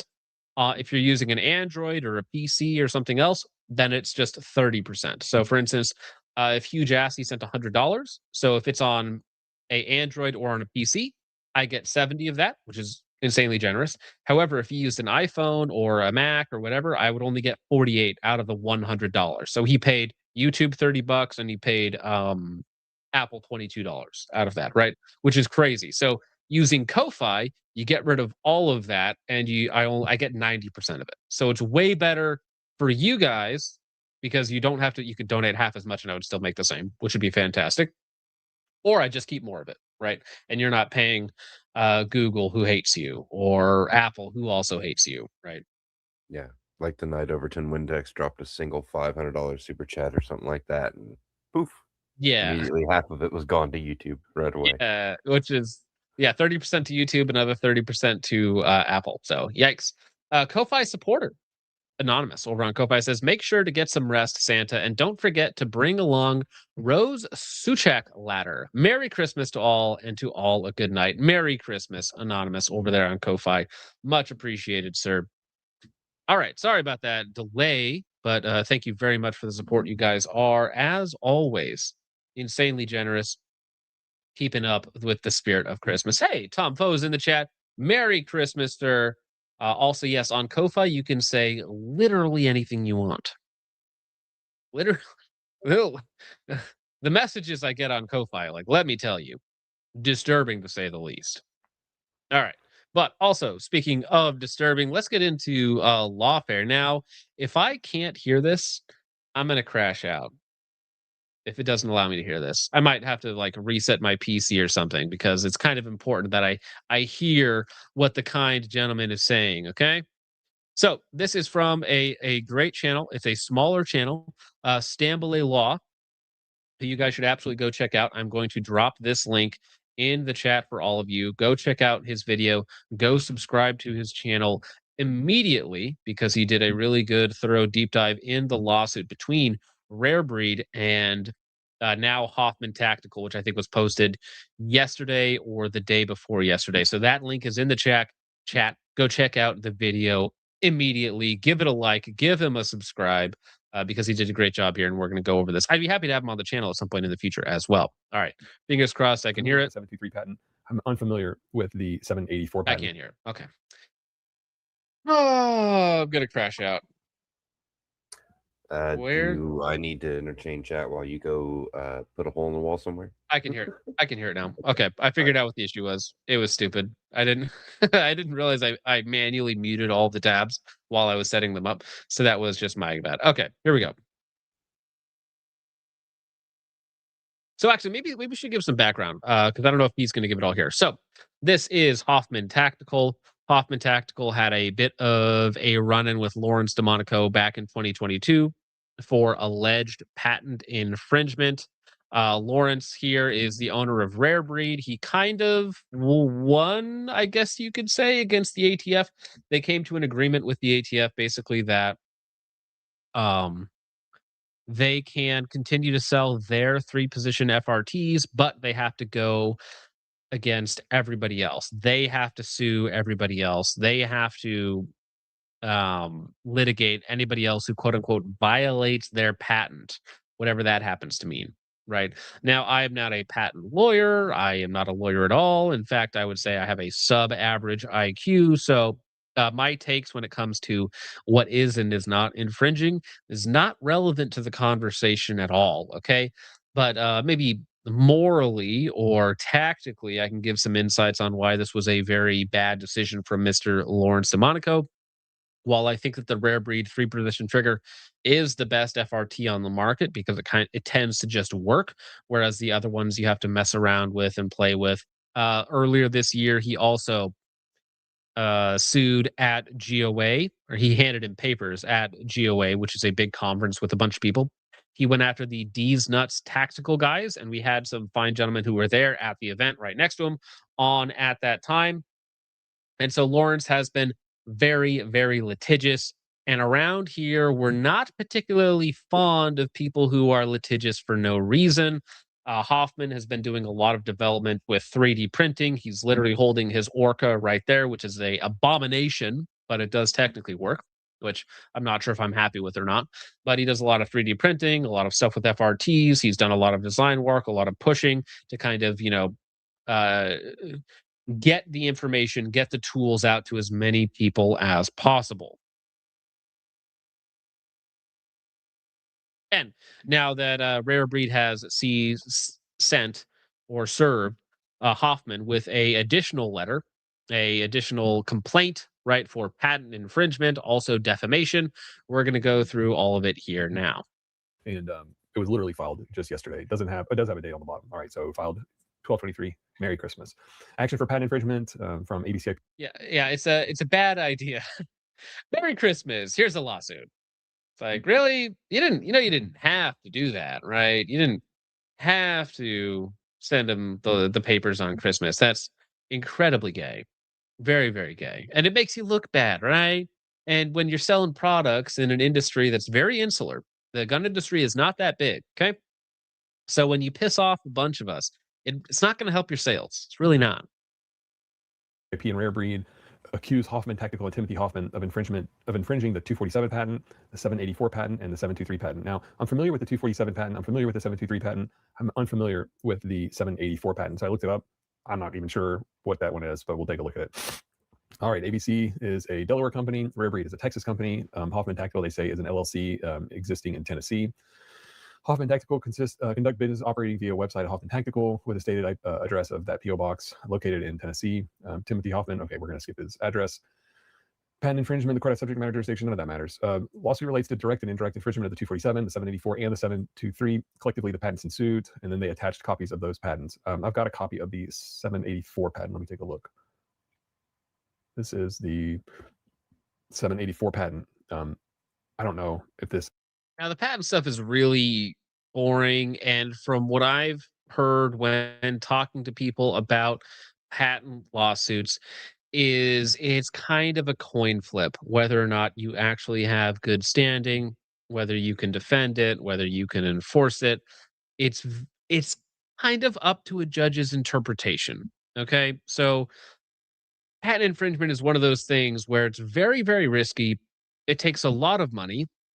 Lawrence DeMonico has a lot of money. Most other people do not. Therefore, being litigious, being aggressive in this way usually works out better for the guy who has the most money, regardless of if there's a real claim there or not. Lawrence has the most money, tends to win, tends to get these people to back down. I've had phone calls with people who were in the business of making FRTs, selling things like that, and they had like $100,000 in stock. And they were like, I'm not selling this. I'm getting out of this. I'm scared. I'm not dealing with Lawrence. I am going to sell this off to somebody else who's going to sell it. Okay. But I'm getting out. I'm backing out of this. I'm done because I'm not dealing with Lawrence. So this has happened to a lot of people. And I think Hoffman's probably the biggest person that Lawrence has gone after. But Hoffman being the biggest like YouTube personality that he's gone after does not mean he's like some financial titan, right? While I speak very little Greek, I don't know anything about patent law. Again, I'm telling you, I don't know anything about patent law. So if some enterprising patent attorney wants to come on and talk, I'm happy to have you come on and talk about this. All right, anyways, let's get back to it. The 247 patent, we've already gone over. The 784 patent was lawfully and properly issued by the USPTO July 9, 2024. It claimed a priority date of November 5th, 2021. ABC owns all the patents. The 723 patent expired on September 22nd, 2024. ABC is the assignee of the 723 patent, and then they just complain of the defendant has committed acts of direct fault, contributory and induced patent infringement, whatever. On August 15, 2025, defendants posted a video on YouTube discussing Hoffman's purported knowledge of infringement of claims brought in D's Nuts tactical case, which discusses claim in details. I do love the idea of D's Nuts tactical being referenced in all of these official court documents. Right. There's something about that I find a little bit funny that all of this stuff is now recorded in law, that this guy's, joke company name is now just a part of the official records. I'm going to turn up the quality here a little bit, see if we can still run it. It's still not home internet, but it's good. It's good enough. Hoffman applies the claims incorrectly. That's what they're claiming here. On March 3rd, 2025, defendants posted a file on Odyssey with a download file for lever for use in a force reset trigger. Hoffman's infringing 308 super safety device is designed for use in a 308.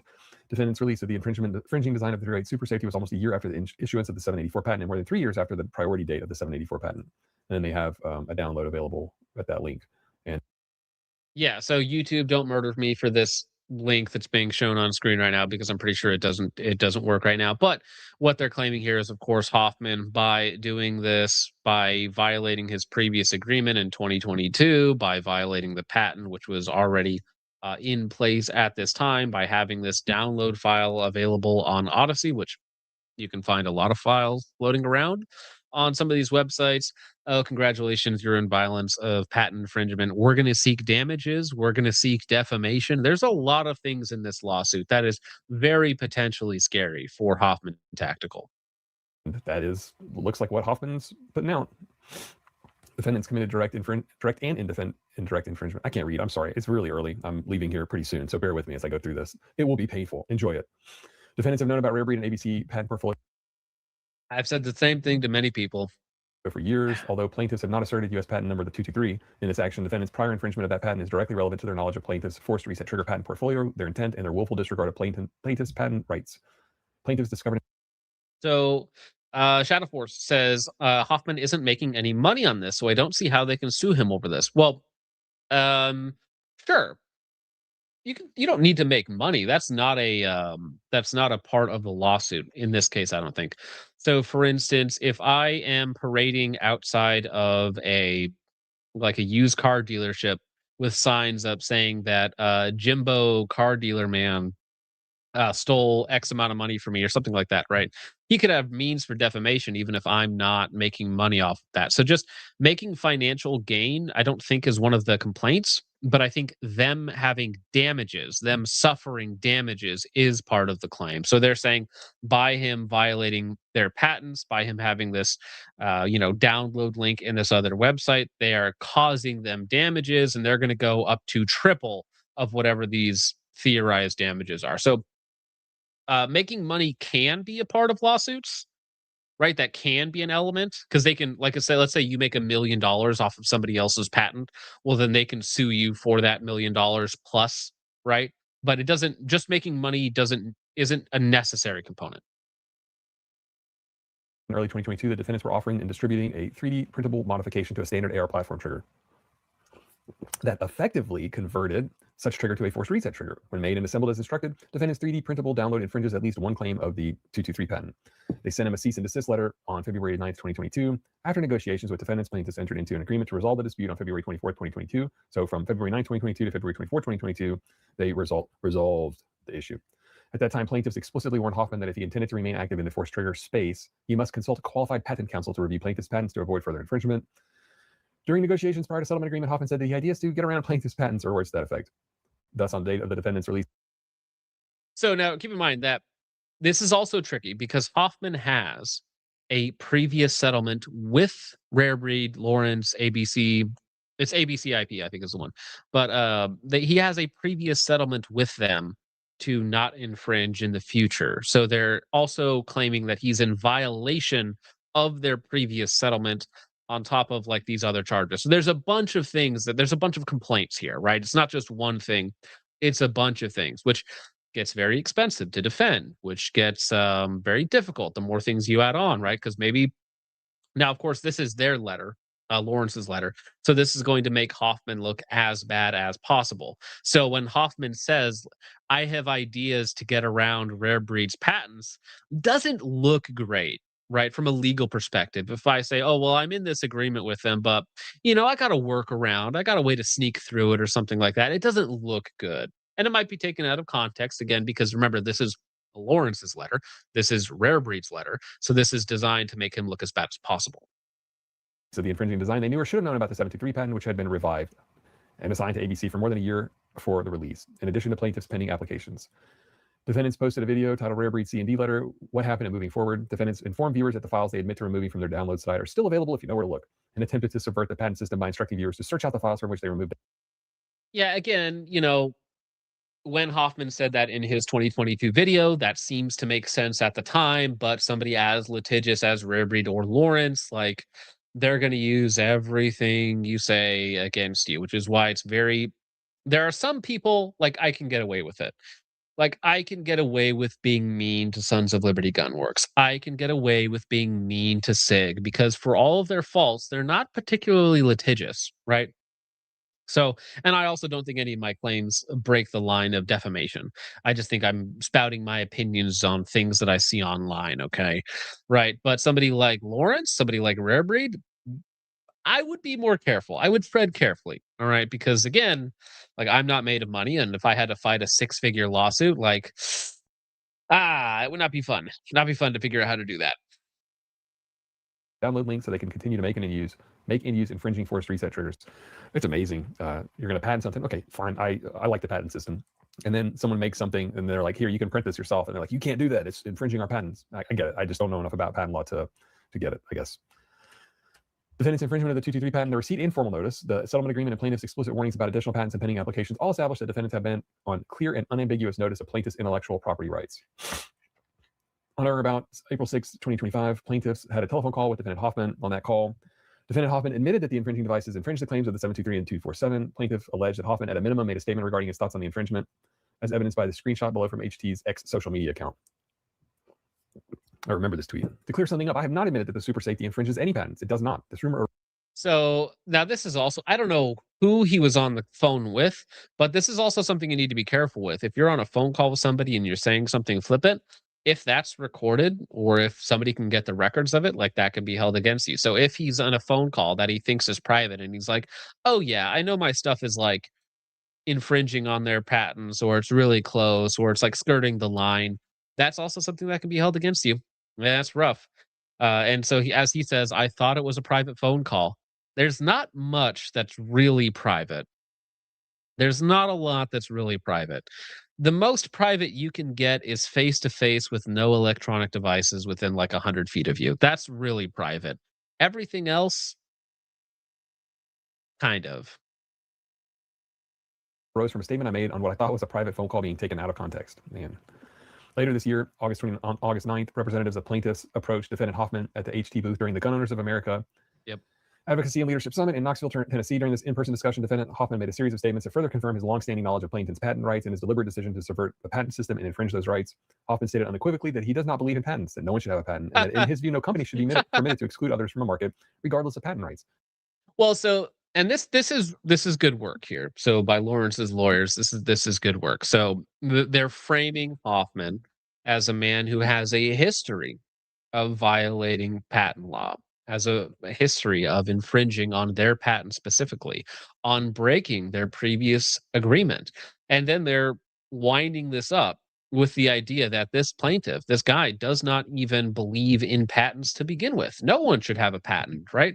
So a judge is going to look at this. He's going to see this list of complaints, all these points laid out very well by very expensive attorneys, and be like, this guy seems like he needs to get something serious. He needs more than just a slap on the wrist to actually get him to stop. Which, I mean, again, this is also, it's libertarians, a lot of them believe this. This is not a wild out there belief that people don't believe in patent laws. People think it should be switched to a royalty system, right? So there's some like set royalty fee for everybody that's using somebody else's design rather than a yes-no system, or like you have to buy the rights to use somebody's thing, right? So patents, my personal take on patents, and I don't know how Richard feels, but patents are so tricky. Because on the one hand, if there were no patents, then we could have like pharmaceutical industry would collapse overnight, right? A lot of things would be open and on the market, and our lives would be better in some ways. But then at the same time, the counter argument to that is if you do not actually own your intellectual property, you have less incentive to invest in future operations, right? So if I wanted to design let's say, a drug that cures cancer, okay, which probably already exists, right? But if I can't own the intellectual property to that, if I can't actually profit off of it, then there's no incentive for me to go out there and do that. That's kind of the counter argument. I don't know if that really holds water, because I think if there was either a lighter patent system or some sort of royalty system, you could still make it work where people would be incentivized to create things, but not have such strict, IP law. And again, it's difficult. So I'm interested to see what you guys think about that. It's a fine line, and I get the libertarian argument that it shouldn't exist, but at the same time, I do feel like people should own their intellectual property, right? So whose rights are you going to trample on? That's really the question. He further explained in his personal philosophy, a company's success or failure should depend solely on its business model and marketing practice, not on the lawful protection afforded by the United States patent system.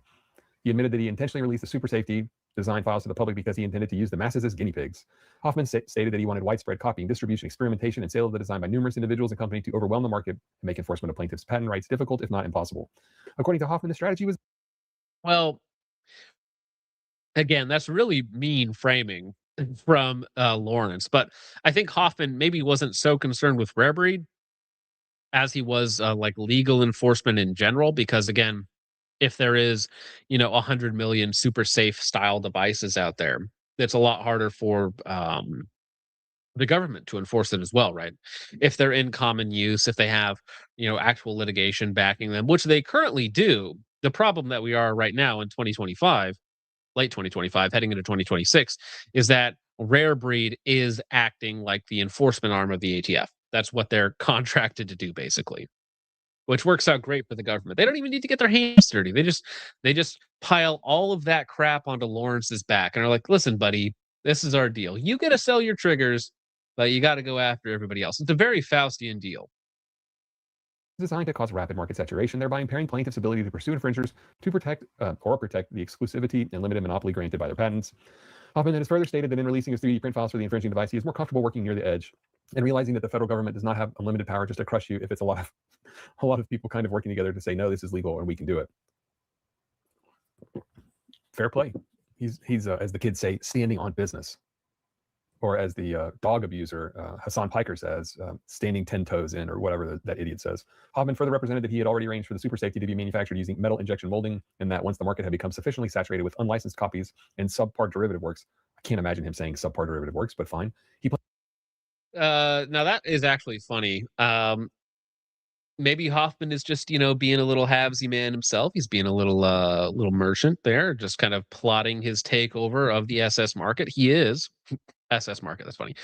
He is probably the biggest name in 3D printing gun space online. I think Hoffman is the biggest one for that. So I think if he puts all these files out there, everybody does all the design work, everybody makes these quote unquote cheap derivatives, these inferior derivatives, as he calls them, and does all the legwork for him, then if as he's developing his own, as they get real legal backing, as they get more widespread use, and people are less freaked out by the existence of these products, excuse me, he's going to swoop in, make his own product, or have his own product be released and be the top dog, so to speak. Which I think, give it a year or two, and I think that super safeties will actually be really good.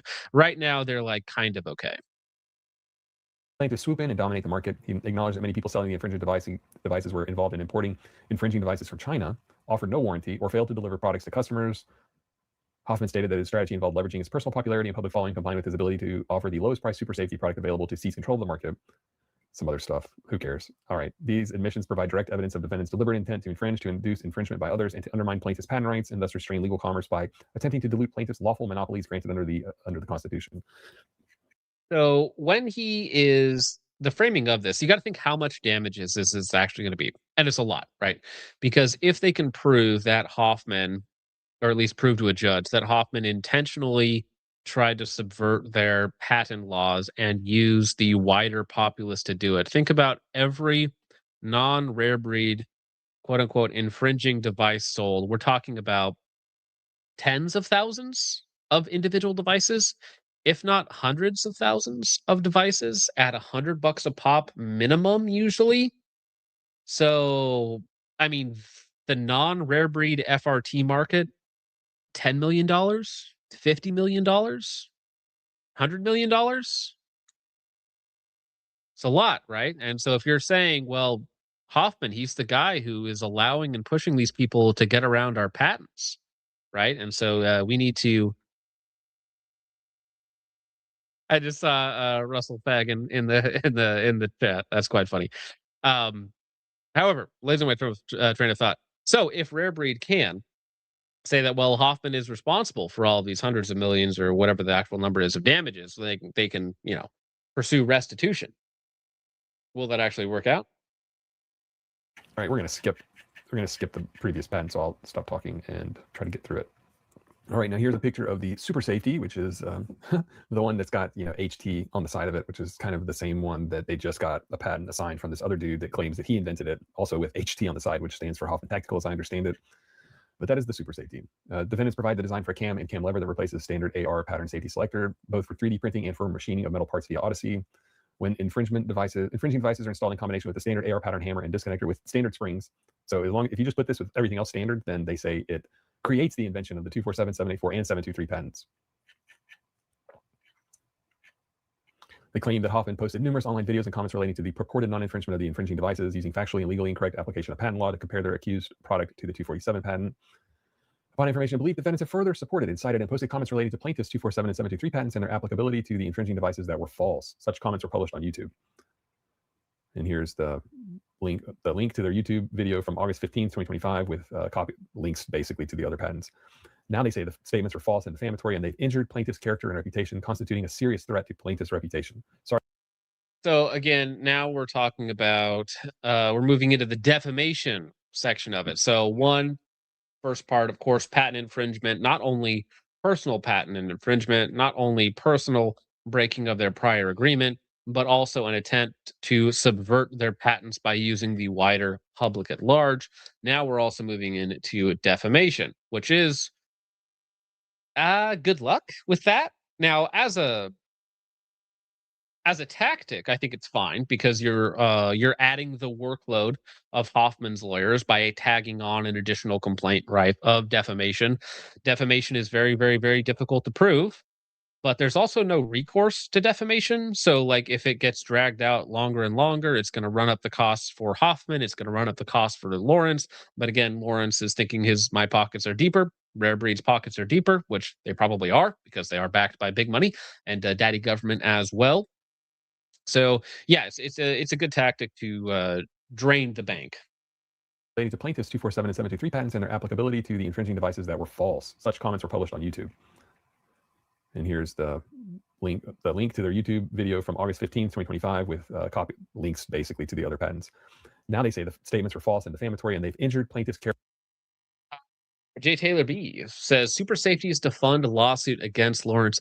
That sounds like a great idea until you lose the lawsuit and then they come after all of your funds, your lawsuit funds as well, for also violating their patent, right? So if you win, great, it works out fine. But if you lose, then you're going to be ordered to repay all of that money that you were given to fund the lawsuit in the first place, right? So that is that's a high risk, not much reward scenario there, right? Might work, might not. Character and reputation constituting a serious threat to plaintiff's reputation. Sorry, as I drink a bunch of coffee this morning. It's very early. Defendants published these false statements with knowledge that the statements were false and defamatory. Defendants' statements have caused actual damages in the form of injury. Defendants further attempted to affect the relationship between plaintiff Rare Breed and the relevant market. The consumers of force reset triggers by offering their infringing designs at less than cost for free in an effort to divert customers. All right, so we're going to skip the infringing device stuff. Let's see. And then they go through the claim, what they say. Here's our claim, a firearm trigger pricing, and then they compare and contrast the different versions. I'm not smart enough to tell you what all this means, but apparently since Rare Breed and ABCIP are doing this in every single complaint, I guess this is what you have to do. Let me fix my camera real quick. Apologies. All right. Infringement of the 784 patent. Defendants have continued to willfully directly infringe or willfully induce infringement of at least claim 1 of the 784 patent. Defendants have imported infringing devices that infringe the 784 patent. Defendants have imported MIM something injected metal, whatever. Versions of the infringing device that are themselves a component of a patented machine, manufacture, combination, or composition of the material or apparatus for use in practicing a patented process. And this is the metal injected whatever that they say infringes that one. Man, metal injection molding. Come on, man. You got to follow SIG. Okay. It's another lots of great lawsuits to follow. Because, I mean, it is a law channel. So if you want to follow some other great lawsuits that have to do with MIM parts, I mean, great one to go. Infringement of that patent. That dude cracks me up. Introducing the super safety, July 21, 2023. Which is obviously post Lawrence's patents, right, being enforced. Defendants have used infringing devices as described and shown in videos, an example of which is here.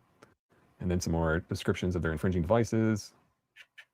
Unfair competition. These are all the various counts. Unfair competition under the Lanham Act. Defendant statements in promoting the infringing device through videos and online posts include false or misleading descriptions of fact. Plaintiffs have been harmed by defendants. Defendants' misrepresentations are willful. They seek defendants' profits, damages sustained by plaintiffs at cost of the action. Plaintiffs seek trebling of the actual damages. So trebling is basically triple damages. So if Hoffman has damaged them by $1, then Rare Breed would be entitled to $3. It's basically just triple damages. So again, the possible numbers here get very, very wacky. So whatever Hoffman has sold, right, in quote unquote violation of patent law, which I have no idea about whether or not that's a true claim or not, but whatever they've sold, they're entitled to up to triple. Now, if they can also prove that Hoffman willingly, intentionally subverted their patent rights to get the wider market to do it as well, I don't know if they can use everybody else's sales figures in terms of damages, right? And say that money should have gone to us, but by Hoffman's willful disregard of our patent law, was willful violation of our previous agreement, that money was effectively stolen or diverted from us. So we are actually entitled to up to triple that, right? So again, I don't know how many super safeties have been sold, but it's a lot. Tens of thousands, hundreds of thousands of them at least $100 a pop, usually speaking. It's a lot of money potentially. It's a lot of money potentially. Tennessee Consumer Protection Act, whatever that is. I'm not licensed in Tennessee. And now defamation. This is the first one that I've seen where ABCIP and Rare Breed have claimed defamation from one of these defendants or from anyone that I've been able to tell. Now, I haven't done a PACER search for any other defamation lawsuits. but this is what they're claiming against Hoffman. Defendants published false statements regarding the infringement and validity of the infringing device. Defendant statements are both false and defamatory because they were made in an effort to injure plaintiff's character and reputation, and because defendants either knew the statements were false and defamatory. Okay, so look at 112 here. It says, while neither ABC nor Rare Breed are public figures. So they're attempting to argue that Rare Breed and ABC are not public figures, yet they are the biggest seller of FRTs, and Lawrence DeMonico is the face of Rare Breed. But they're going to try to argue to a judge that they are not public figures because the threshold for defamation against a public figure is insanely high. Very difficult to prove. It's insanely high. There's a lot of different criteria that you have to meet. What they're arguing, though, is that Rare Breed and ABC IP LLC, which is a hilarious name, are not public figures. And that makes the bar much, much lower in terms of defamation. The criteria for proving defamation against somebody who is not a public figure is much, much lower. Now, I think that's a stretch to say that. I think that's a huge stretch to say that Rare Breed is not a public figure or Lawrence DeMonico is not a public figure. I think that's nuts. Made the statements with reckless disregard or negligent based on defendant's failure to ascertain the truth of the statements. This is why I don't make any statements about any of the stuff that I don't know, because I'm not a patent lawyer. And people are litigious as shit, and I don't want to be sued for something that I'm saying on this channel as something that I'm doing for fun. Anyways, I don't know enough to say one way or the other. So unless I know for sure, litigation I'm pretty good at, but unless I know for sure about certain claims or whatever, I'm just not going to make a comment. I'm not taking sides because I don't know. So anyways, they make a bunch of claims that they've defamed him, violation of the Sherman Act. Defendants have engaged in a conspiracy with third parties to restrain trade. It's not a good thing under the law if that's true. Defendants have exported weapons related through information through posting 3D files for the. I've never heard of that one before, so that's quite funny. That is very funny. Rare Breed is an LGBT plus icon, but you get it though. Okay, I think you guys get the gist of it. Great video. I'm gonna go ahead and post that back in the YouTube chat as well for you guys. Go ahead and check out the video, check out the channel, give him a like and a subscribe, please. And thank you from Stamba. Sorry, I'm gonna say it wrong. Stambly Law. Go ahead and check that out. Give him a like, give him a follow, tell him what a great job he did, and hopefully he continues to follow the Rare Breed case and give good coverage on it. Because yeah, it's like they're throwing the book at Hoffman. They're attempting to. They can't get money from Hoffman. That's the thing, though, right? Because even if they were able to prove like $100 million in damages, right, or something stupid against Hoffman and win on every count, which won't happen. But even if they were able to, like, where is that money going to come from? Like, realistically, what is Hoffman actually worth?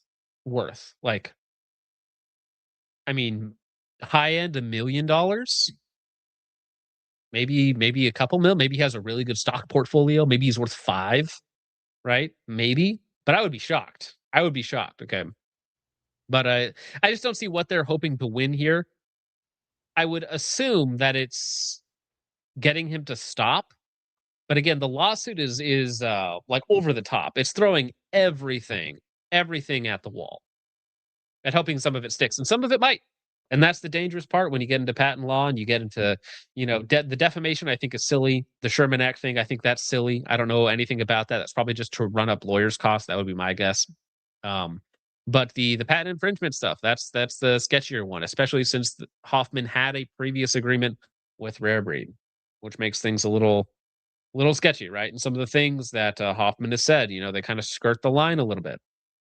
Yeah, I mean, in my opinion, as a layman, he's definitely a public figure, so that's retarded. That's a retarded take, but again, it's going to eat up lawyer time. It's going to eat up lawyers' fees. Lawyers cost $500 an hour, $1,000 an hour, $2,000 an hour for some of these people. So again, if it eats up Hoffman's money, they're happy with that. They're fine with that. Oh, well, and they're going after Hoffman, I think, because he is the big one. He's the public one. He's the one that you can go after because, again, the files are already out there in the wild. There's so many fly-by-night companies already doing this stuff. Yeah. I mean, this is the thing Ivan says. So if I had to guess, Rare Breed just wants to threaten the lawsuit and force Hoffman to settle. I don't know if that's true anymore. The reason why I don't know if that's true anymore is because they've already settled once 3 years ago. So I don't know if a resettlement is going to change anything.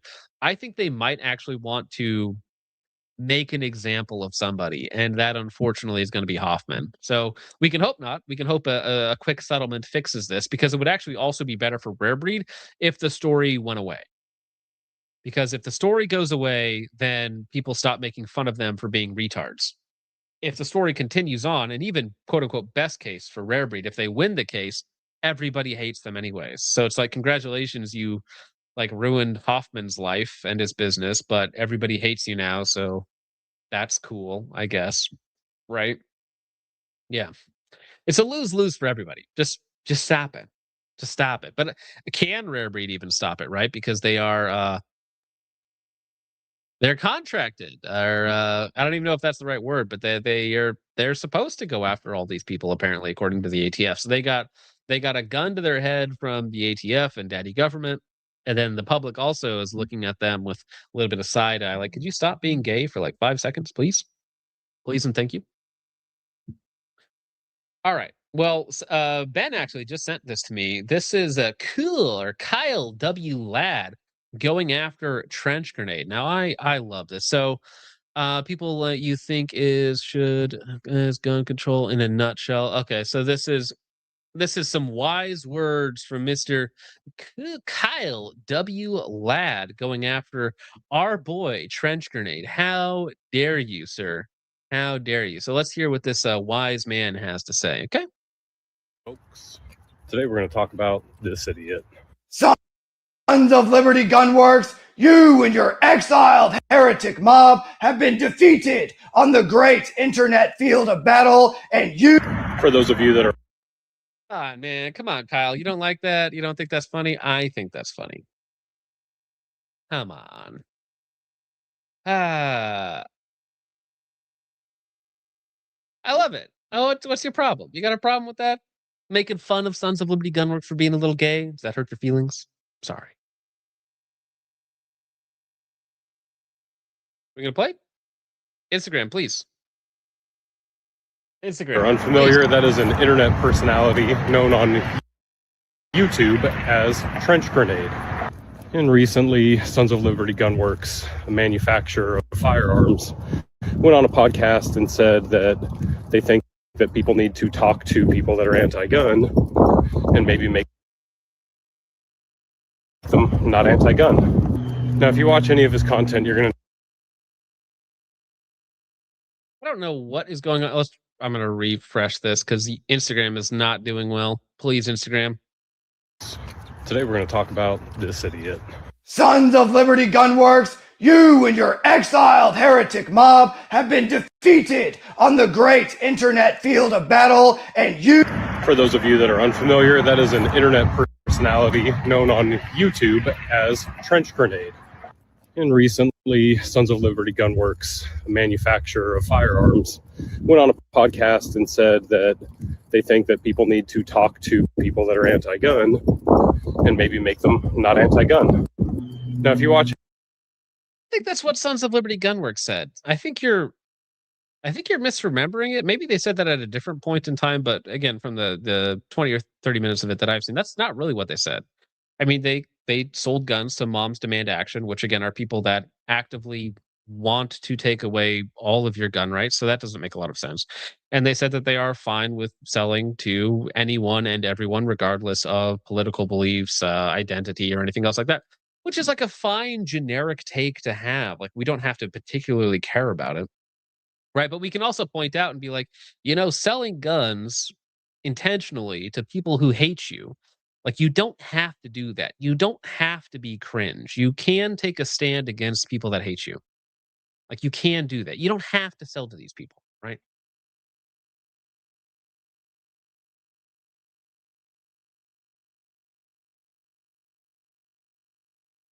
I'm waiting for it to load. Please, Instagram. Any of his content, you're going to know he has the emotional intelligence of a squirrel. Or if you like his content, maybe you do too. But number one, Sons of Liberty Gunworks wanting more people to have access to guns makes sense for a couple of reasons. One, that actually supports the Second Amendment. And two, well, they... Yes. If if you didn't know, selling guns to people who want to take your guns away, number one, or to people who want to kill you for being, they call you Nazi, fascist, all those things, and then they kill you for those beliefs. That's actually pro-gun. Don't you see, young man? Because if you sell your enemy's guns, well then, oh, your enemy has guns. Oh, huh. But it's good for the Second Amendment for reasons. They sell guns, so they could sell guns to more people. Kind of makes sense, right? Number two, claiming that they are quote unquote cooked, which is not language I would want somebody who's closer to 40 than they are to 20. Oh, are we gatekeeping language? All right, that's cringe, Kyle. That's cringe. Come on, come on. It's fine if you say cooked. Chat, are we cooked? If you say, I don't know, what's the other one? 6'7". It's fine, dude. It's fine. Okay, I'm not gonna. Also, if you one thing that Trench does, okay, Trench uses absolutely hyperbolic language. Okay, clickbait. All right. If you didn't get from his drill sergeant intro there, he might be going a little hard, okay? As the kids say. Might be going a little hard in the paint, okay? All right? Might be going beast mode on. I don't know what the kids say anymore, okay? But he can say what he wants at least. Don't be gay, okay? That's anti-First Amendment of you, actually, to try and restrict what a 31-year-old drill sergeant says online, okay? That's actually a little anti-First Amendment of you. So if you could watch your tone policing, that'd be great. Really problematic language there, bro. Your Ben Shapiro impression is impeccable. That was gay. I didn't know that was Ben Shapiro. I just thought that was gay. My bad. I'm still waiting for it to load, by the way. I clicked on it. Oh, really? Wow. It's everything else is going fine as far as I'm aware, but this Instagram page To be using, but nonetheless, and that we shouldn't buy anything from them, kind of seems a little cancel culture. Okay, sorry, I have to pause that. I don't even know what that means, Kyle, but I'm glad to see you here again, Kyle, to defend the name of Kyle from this man. Oh my gosh. Oh. I don't even know. I'm not even, nope, I'm not going to ask. I'm not going there. It doesn't matter. All I want is this video. Yeah. All I want for Christmas is Kyle's video to play. Kyle, could you, you know what? It might be faster for me to download this video You know, just than to actually let. Where you learn that from? Here's put the it inside reality. chat. Not everybody's going to. What's up, homie? Put it inside chat. Well, okay, here, I'll put that there for you. See if you can share it, because I don't know what's going on, but that Instagram page is not loading. Everything else is going fine. Instagram.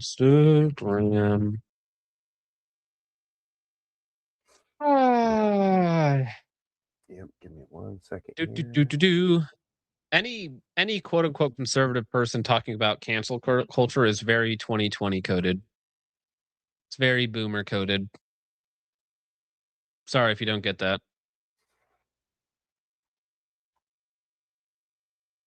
Oh, let's see. I can't hear it. Uh, Okay, pause. Get out of there. I got it.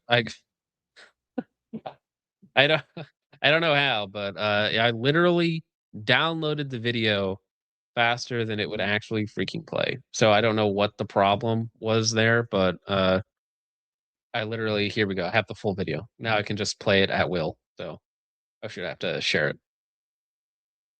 Yeah. So now I've downloaded and I got pause control. I got volume control. It's so much better. I should have done this Folks, from the start. today we're going to talk about this idiot. Sons of Liberty Gunworks, you and your exiled heretic mob. But as trench grenade. And recently, Sons of Liberty Gunworks, a manufacturer of firearms, went on a podcast and said that they think that people need to talk to people that are anti-gun and maybe make them not anti-gun. Now, if you watch any of his content, you're going to know he has the emotional intelligence of a squirrel, or if you like his content, maybe you do too. But number one, Sons of Liberty Gunworks wanting more people to have access to guns makes sense for a couple of reasons. one, that actually supports the Second Amendment, and two, well, they sell guns, so they could sell guns to more people. Kind of makes sense, right? Number two, claiming that they are, quote, Listen, you don't understand, heritage American. Arming 50 million African immigrants is actually mega based.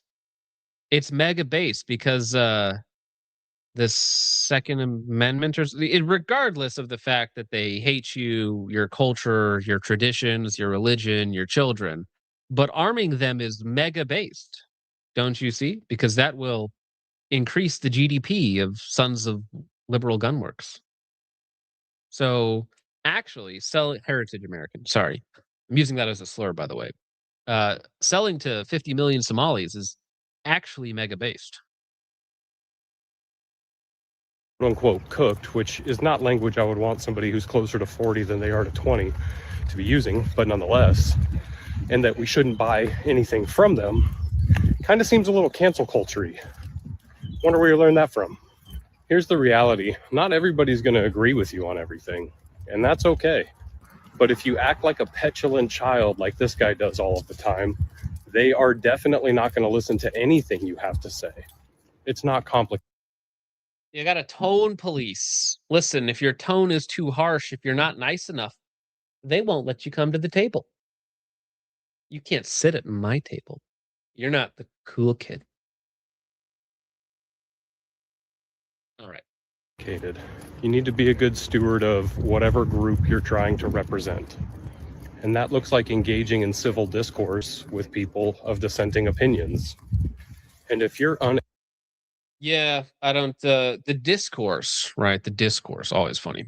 The discourse. Well, listen, the moderate man was murdered for being a fascist, and I don't consider myself a moderate man. So pardon me if the time for discourse is quickly coming to a close and you are slightly behind the curve. able to effectively articulate your positions, your thoughts, and the reasons why, well, then maybe that's on you and not them. And to be clear, this video is not about the owner of Sons of Liberty Gunworks and what he said on the podcast, because frankly, I haven't watched it. I don't really.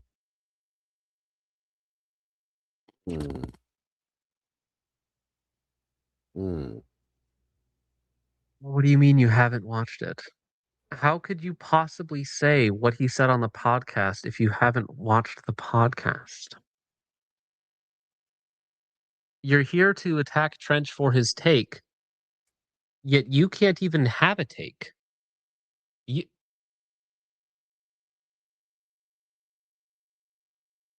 For all you know, Mike Michalski, whatever his name is, went on screen and said, I want to arm all trans shooters tomorrow to shoot up their local school and hospital and church. I can tell you don't know. You haven't watched it, bro. You haven't watched it. Maybe Trench is totally justified. You don't know. You haven't watched it. But you're tone policing like a bitch. They care to. This is more about people that are unwilling to talk to other people, especially when those other people are Americans that you. All right, you know what? Whine and cry about Trench's tone policing, gay stuff, all right? But you can't even have the conversation. You're talking about a civil conversation. You just butted into the middle of something without any information at all. Like, you don't even have a right to talk to me about his tone policing. Maybe his tone is completely justified. You don't know. You don't know anything. What's your problem? Yeah. Disagree with. And if you're not willing to do that, well, then, maybe. You're not even willing to watch the video. You don't have any context. You don't know. Okay. For all you know, Mike went up there and said, murder all white people. You don't know. You didn't watch it. You idiot. You decided to hit post. You decided to hit post on this. It's one of those things where, I'm not going to tone police you. You can say what you want, but maybe we should brain police. We should do a little bit of retard policing, okay? Maybe, I'm somebody, I jump the gun, okay? I do. I go out there and I speak about things that I'm not entirely sure about, that I don't know full context on. I do that, okay? I talk online professionally. It happens a lot, okay? It happens a lot. It does. Really does. But at least I do like the tiniest bit of research, or at least I know something about it. Like to go on here and say, "Oh, yeah, I've never seen it. I don't even know, dude." I'm just like really mad that he was like mean or something. It's really gay. It's like it's so condescending too. It's like children fighting at the table and you just butt in there and you're like, "Oh, come on, kids, you can't be fighting like that now. You need to be nice to one another. Now you tell your sister sorry, okay? All right, you hit your sister, you weren't being nice, you stole her toys. You got to say sorry to her, okay? And have a civil discourse. All right, kids. I'll be back, all right? Okay? All right. All right. Good job. Settle down." But instead you're dealing with adults, right? So maybe you should have a little bit of context before you barge in to be engaged in this discourse, right? You don't actually care about the issues as much as you say you do. What issues, bro? You don't even know what we're talking about. What a self-report. You don't even know what we're talking about. What issues? You don't know. It's another pair of sunglasses. Something, dude. Something, dude. The issues. What issues? You don't know. What idiots. Some people have trouble breathing, so that like opens up your nasal passageways and helps you breathe while he's on a walk, which is good. Everybody should go on a walk. He looks physically fit. Good on him for getting his exercise in. But unfortunately, not a lot of that air made it to his brain. It was all going to his legs or something to move him around. So maybe if he had been sitting down, he would have had more mental fortitude to realize that that sentence was not going to come out right. Gray man maxing. True. True. Griffin armament. This guy definitely doesn't drive. I don't need to dry fire, son. I bench 315. I don't need to dry fire none. I just need you to be civil when you're talking to me. If you're me, if you yell at me, I'll cry. All right. All right, Kyle. Kyle, please. You're making Kyle's look bad everywhere, bro. Why would you do that? Tragic. Dude, I was going to talk about the Epstein files. You want to talk about the Epstein files? I mean, the redacted files. We gotta get the memes in there at least, right, bro? We gotta get something in there, dude. I thought this was hilarious. The fact that I think it's intentional incompetence, right? It has to be. It has to be intentional incompetence with how stupid these people are. Why is this blown up so much? It has to be though, right? I Because don't think like it's just incompetence. changing or intentional, right? So if you release the Epstein files or quote unquote the Epstein files, blacked out, redacted, and then you just forget to actually redact them and people just change the opacity and they can see through your redactions, like that's either a intern was really mega based and did it improperly, right? So that his superiors wouldn't notice. And so people could actually do it. Or it was intentional, like it's the 4D chess kind of thing, or they're just retarded, okay? Or they're just retarded. If it wasn't intentional, we're really effed. It's possible. Yeah, maybe Cash shouldn't have hired so many H-1B visas to work for the FBI, their redaction department. Remember, it's been under redaction for like a year though, hasn't it? Like or since like 2022 or some insane period of time, it's been under quote unquote redaction process. And it's amazing that that's what they came up with. Can you give me a sec? Alan, we are so fucked. Cool. Yeah, so this was put out yesterday by TechPub, how to unredact the Epstein files with just Word. Which again, I think they put out like 3,000 pages or something ridiculous of Epstein files. Lots of stuff redacted, although not even properly redacted. Like you could just read on a couple pages and you would figure out what they were redacting from 2 pages before. So it was like, you're going through all this work, but you're just retarded. It's like, it's either intentional or you're just retarded. Smiling friends mentioned. True. I'm at justice.gov where all the Epstein files are being held, and there's a lot of different files that have been redacted. So you can go ahead and scroll down till you get to a redacted area. Here's a redacted area right here. Guess what? If you want to look at these files, all you got to do is copy it and paste it into Microsoft Word. And guess what? all the files are unredacted. There it is. So go back to just. Sir, they're using copy and paste. We didn't factor in copy and paste, sir. What do we do? Oh. Oops. Little oopsie. Imagine Control C, Control V foils the government again. Yep. And I also watched that video. I think it was on Voidzilla. The copy guy figured out how to get the set 8 or something released, because of course they still haven't released all the sets, even though they were technically legally complied or forced to do so yet. I mean, come on, it's the government. They don't have to follow their own rules. It's just a little silly. Can you ask Grok just to unredact these? I don't know. Maybe. I mean, it's literally just copy and paste, though. Just copy and paste into Word document. Copy and paste into Microsoft Text, okay? And it works. This took a year to redact, by the way.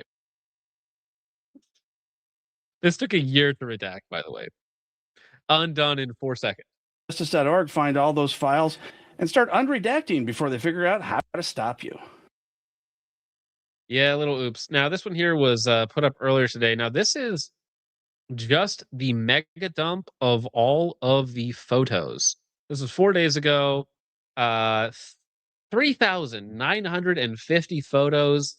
Mostly just a white boy a white presenting boy getting a little bit of motion, okay? Heaven forbid somebody has hobbies, okay? It's just Jeff hanging out on his island, having a good time. Actually, you know what's funny? What's the fastest speed we can set this to? 4? Is that really it? I think there's custom. Can you not? Oh, can you go higher in custom? 4x. As high as it goes. But no, it's insanely boring stuff. Like, it goes through all of his office, all of his computers, his houses. Really, there's some ugly, weird stuff in here for sure. Weird art.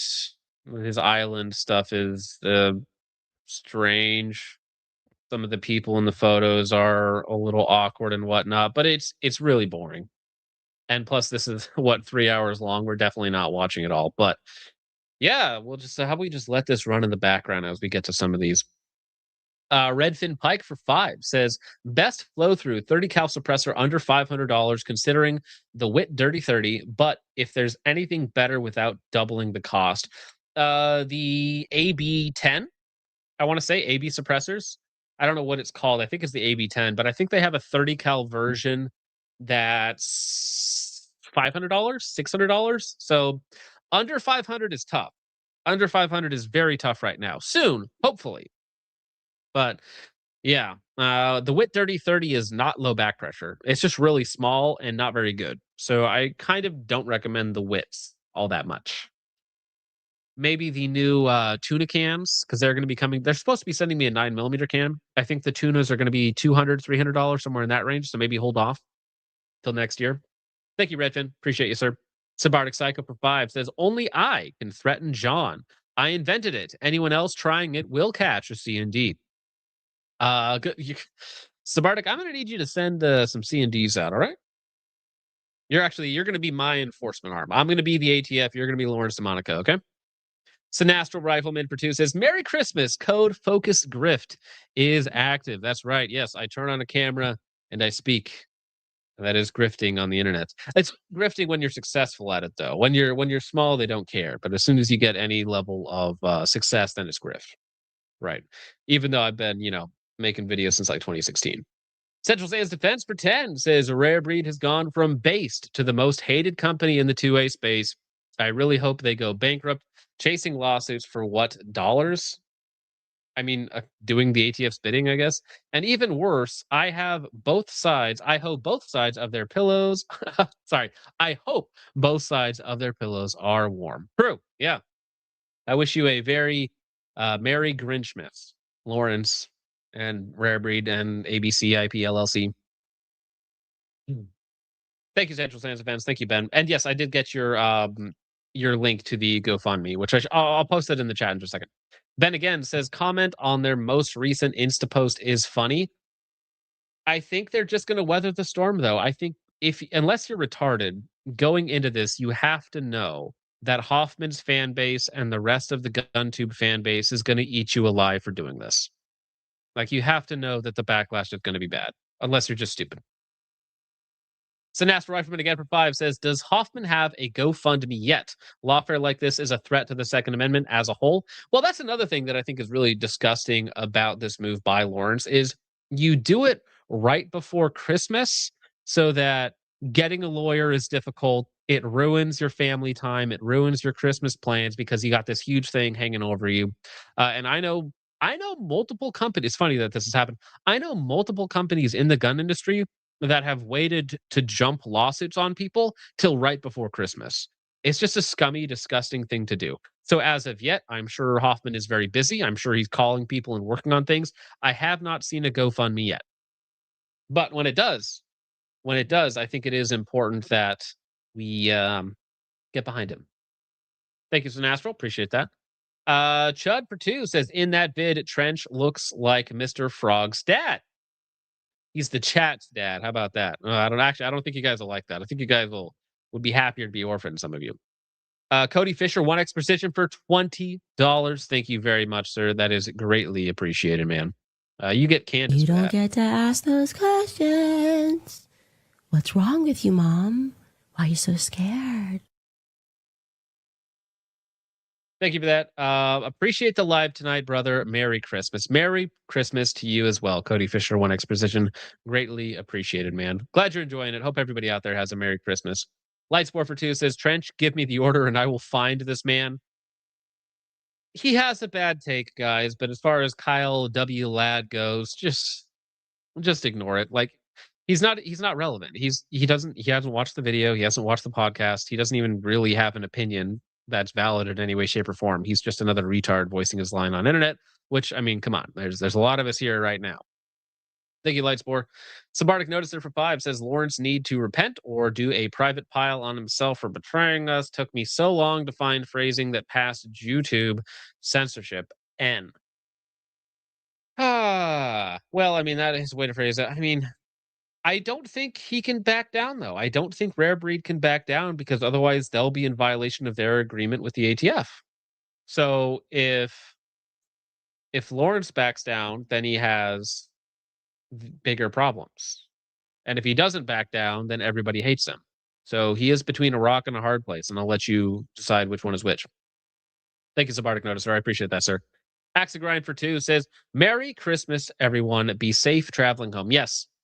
Careful out on the roads. There's lots of crazy people out there. It's a little colder in some places. Have safe travels and have a very Merry Christmas with your friends, family, loved ones, or online degenerates. And we have 9 minutes till Christmas for you East Coasters. No, wait. It's already been Christmas for your East Coasters. Merry Christmas. Everybody on the East Coast, Merry Christmas. Yeah, fucking hour. Lightsport for 2 says, American. What kind of Americans? Well, that's the thing, right?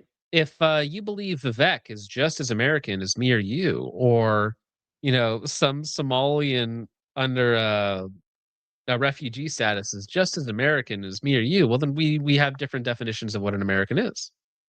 Fundamentally, what's the right word I'm looking for? They just diverge. They're just not they're not compatible. Thank you, Lightsport. Appreciate that. Just what the founding fathers intended, by the way. AK-47 Uprising for 5 says, I hate this guy because he's making me take Trench's side, and that's completely unacceptable. You guys say it, but Trench is right. Trench is right sometimes. You might not like it, but it's not relevant. Thank you, AK-74. I appreciate it. Amrite Boy for 2 says, corner chair energy from that guy. Thank you, Amrite Boy. Eddie Cody, member for 4 months. I hope everyone has a good Xmas. Well, Xmas is based, all right? It's based. Okay, look into the history. Xmas is based. Thank you, Eddie Cody. Merry Christmas to you too, sir. Todd and Dogs for 5 says, I don't have discourse with peds, ends, or juice. Dude Def has a Siga wife that hit him in the nose. I bought the combat llama patch. I'm fully committed. Yeah, I mean, that's the thing. When you go after somebody like Trench, and you just misrepresent him or don't even know what he's talking about, you're just going to increase his support. So the guy obviously dislikes Trench, which is fine. Everybody has their opinion. The guy dislikes Trench, so he goes off the handle at him, which is exactly what he accuses Trench Grenade of. And Trench Grenade's stock goes up because you just say stupid, retarded stuff. Thank you, Ton Dogs. Sinas Rushman again for 2 says, I mean, the code is literally active on my site. Well, that's funny, right? Focus Grift is funny, and I'm sure your audience will get a kick out of it, and my audience will if there's any overlap there. I think it's funny. Thank you, Sinastro. Chud for 2 says, hopping out early. Well, we're about to hop out, so hopping out early. Love y'all. May get some Latina. Listen, I'll be judging, but not harshly, but I'll be judging. All right, Chud? You have a Merry Christmas. Good luck out there. Appreciate you, Chud. All right, a lot of hard drives, being shown, a lot of victims being redacted, victims and perpetrators getting redacted. One of those things I'm not so happy with. We should just be allowed to see all the pictures that aren't actually victims. I'm sure that wouldn't have any untoward consequences for some of these people. I'm sure it'd be fine. Over on Rumble, McLeod for 2 says, oh no, I am totally being forced to annihilate any remote competition to the ground and buy more yachts and honey badgers from Q. The horror. Rare breed, probably. Well, good luck with that, rare breed. We'll see. You can make all the money you can want, but have fun eating it. All right, over on Ko-Fi. Let's see, where did we leave off? Rob for $87, which is a very, very funny number, but I greatly appreciate that, dude. What do you get for that? You get something for that.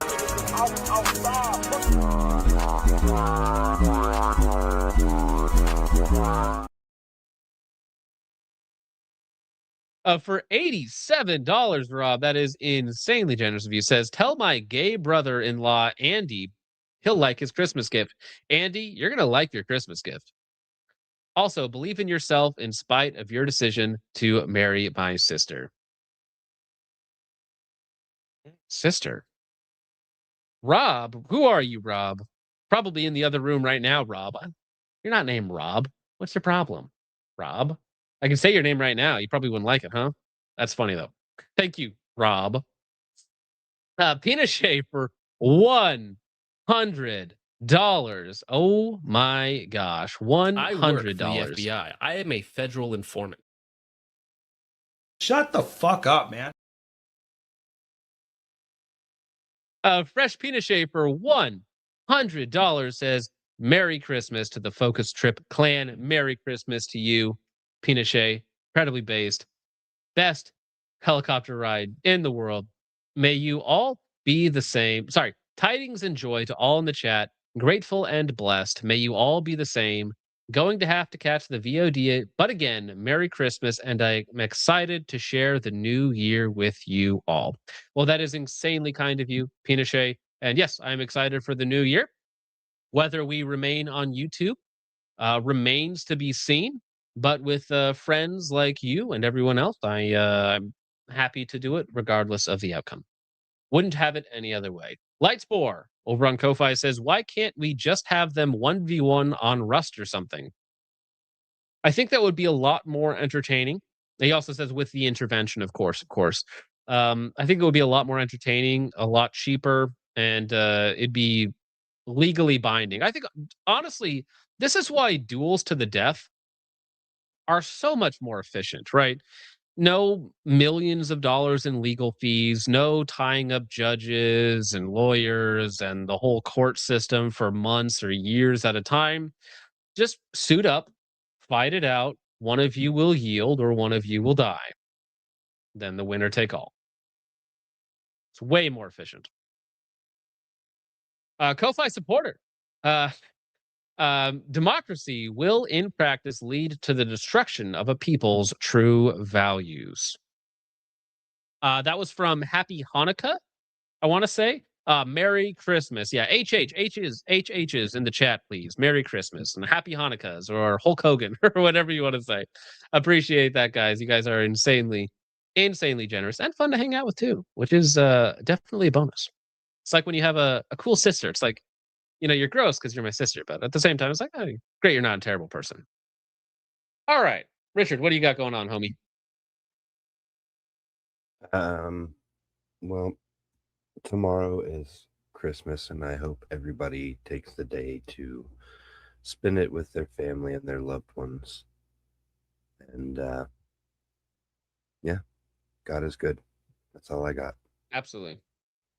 Christ is King, ladies and gentlemen. Well, I want to thank every single one of you for hanging out on a Christmas Eve. Hundreds and hundreds of you. I hope that you have family and friends to hang out with today and tomorrow. But if not, I still want to wish you a very Merry Christmas. I know some of you guys were working today, which is not fun. Thank you for putting in the hard work out there. I hope we were at least able to provide some entertainment, some camaraderie for you guys because you are all wonderful. And again, I wouldn't do it any other way. I wouldn't want to be with any other audience or in any other place. And this year has been incredibly good for me and my family, and that is thanks to you guys. So I hope that we can pay you guys back in some way, shape, or form in the future by not, not cucking to some of these retards out there by always standing up and fighting the fight and taking some of the heat for you guys. And I'm very, very happy to be in this position. So thank you once again. God bless. Merry Christmas. Christ is King.